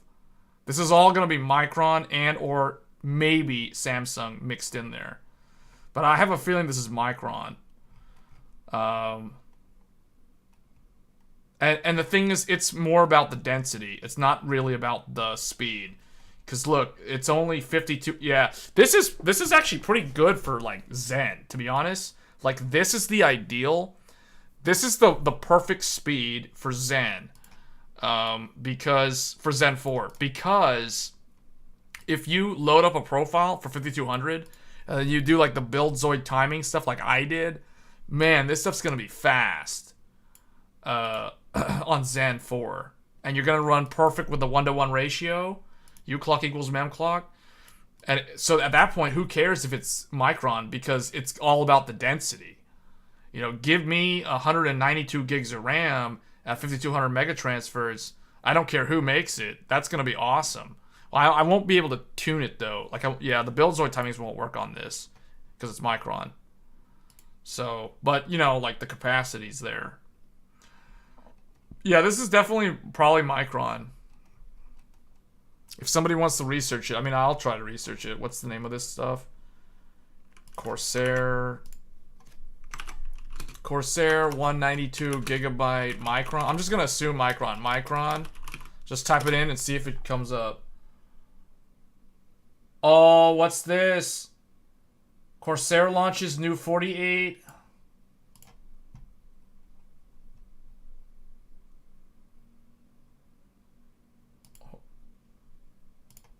Hold up.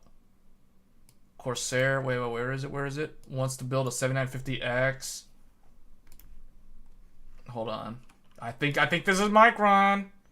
I think it's Micron. Hold on, Micron. Uh-oh, what's this? This is probably the same 24 gigabyte Micron modules that Linus got to play with, make in the Micron factory tour a few months ago. I'm not saying that it's... Just because it's Micron doesn't mean it's bad. It just means that you won't be able to overclock it. It means you won't be able to really tune or mess with it. You're just going to have to load your profile and that's it. And it's done. And you might have to adjust your voltages on the IMC or something like that. But that's basically it. I think it's Micron, but I mean, that's not like terrible. It would be nice to know. Hold on, Micron. Well... No, that's... What is that? 8? Oh, no, 24? What? Micron, whose memory ICs are used with a number of brands again. Wait a minute. What is this? What in the... Wait, what? Okay. What? Why is this, like, not letting me continue? Continue to the site. Okay. Anyway. MSI reveals support for 128 gigabyte... No, 192 gigabytes of DDR5 RAM in these motherboards, and Chrome users rejoice. MSI has announced MAG MPG blah blah blah, up to 192 gigabytes. Memory makers introduced these non-binary memory modules last month. Micron, whose memory ICs are used by a number of brands, said the new 24 and 48 gigs would be usable on Intel XMP and AMD Expo. However, MSI's press release omitted any mention of AMD motherboard compatibility today. Okay, who cares? It doesn't matter. You can still run them. MSI has shared some screenshots to two. That just means, all this means, when people do this, they always try to turn it into like a fanbot. I wish people wouldn't like say stuff like this. Who cares if they didn't mention AMD? All that means is that they're probably validating this stuff on the Z790 motherboards first. Like, why does this have to turn into some kind of like fanboy sort of nonsense? MSI has shared some screenshots of two different systems configured with the new. So let's. Oh, here it is. Here it is. Let's see. Let's see. Let's see.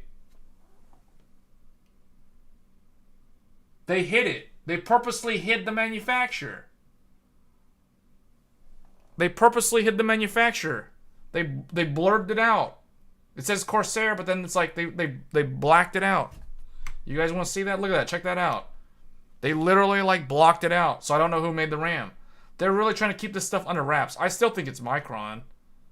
And that's not a bad thing. They have it running at 4800 megahertz right here. Chrome users rejoice. You know why I think it's Micron? It only goes up to 1.25 volts on the XMP. Check this out. It has two XMP profiles. It's hard. I know it's hard to see. This says XMP 5200. This says XMP 5600, and they both say 1.25. Oh, check this out. I can see the timings. That looks like 40. Is that 42? Wait, this actually looks like. Okay, this is like JDEC. 40. That's like 42 or something. And then 40, 40, 70. Okay, 40, 40, 77 is a JDEC standard, and so is the 117. 40, 40, 77. This RAM that I have right here, Corsair Vengeance, which I know is Micron, has the exact same 40, 40, 77, 117. Same thing. And it's Micron RAM. So this is a high chance this is Micron. With like loose timings like this, it looks like somebody, like whoever tuned this, they did 38, 38, 38, 83, 121. Which Micron will run at 38. JDEC is good RAM for DDR5. JDEC is like standard RAM for anything, though. No, okay, JDEC goes up to, I think, 5200. It's supposed to go up to 4800, but I think it actually can do up to 52. Like standard JDEC. Okay, is this the 192 one? They still blacked it out. This is a little bit easier to read, though. 42, 40. Okay, this is either 42 or 40. 42, 42, 42, or 40, 42, 40, 40. I don't understand why the cast latency is, like, slower than the RAS to cast and the RAS to... I don't understand why that is. I've never seen it that way.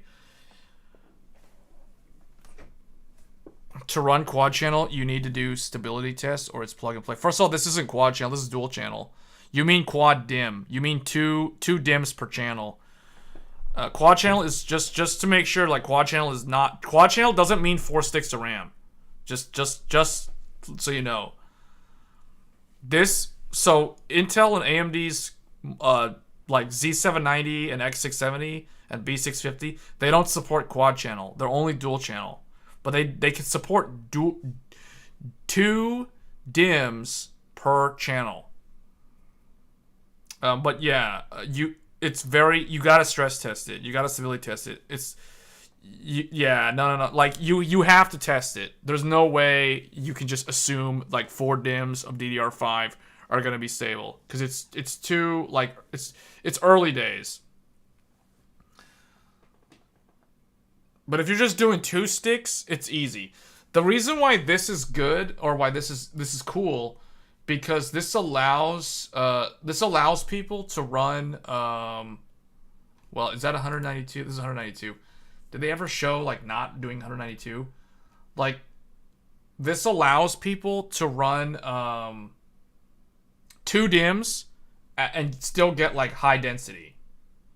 You know what I'm saying? Like, you can still get 48 gigs, or no, you can still get like 96. Yeah, you can still get like 96 gigs of RAM on 2 sticks in a dual channel configuration. That is really nice. That's really nice. I would actually prefer that. I would prefer that. But the only thing that I'm a little bit sad about, or I'm a little bit kind of like disappointed in this, or why this is not really super amazing to me, is because if it's Micron, I know I can't like tune it unless it was Hynix. And the fact that they're being so secretive about this, like the fact that they're like hiding the manufacturer, to me that's a bad sign. That, remember I was saying, like, my intuition was immediately assuming this is going to be Micron. Now that I'm looking at the timings, this probably really is Micron, which means you can't really tune it for better performance. And you can't really overclock it either. So don't expect to run like 6,000 megahertz on this RAM. It's probably not going to work. You might be able to get it to post, but it's probably not going to be stable. And don't even think about like 4 DIMMs, because that's not going to happen either. At this kind of density, no. At this kind of density, it's probably going to be like 5200 max. Because look, like this, AMD is probably only going to be able to do this at like 4800 stable. Because look at this. This is a 13900K. And they're only running it at 5200. The full 192 is going at 5200.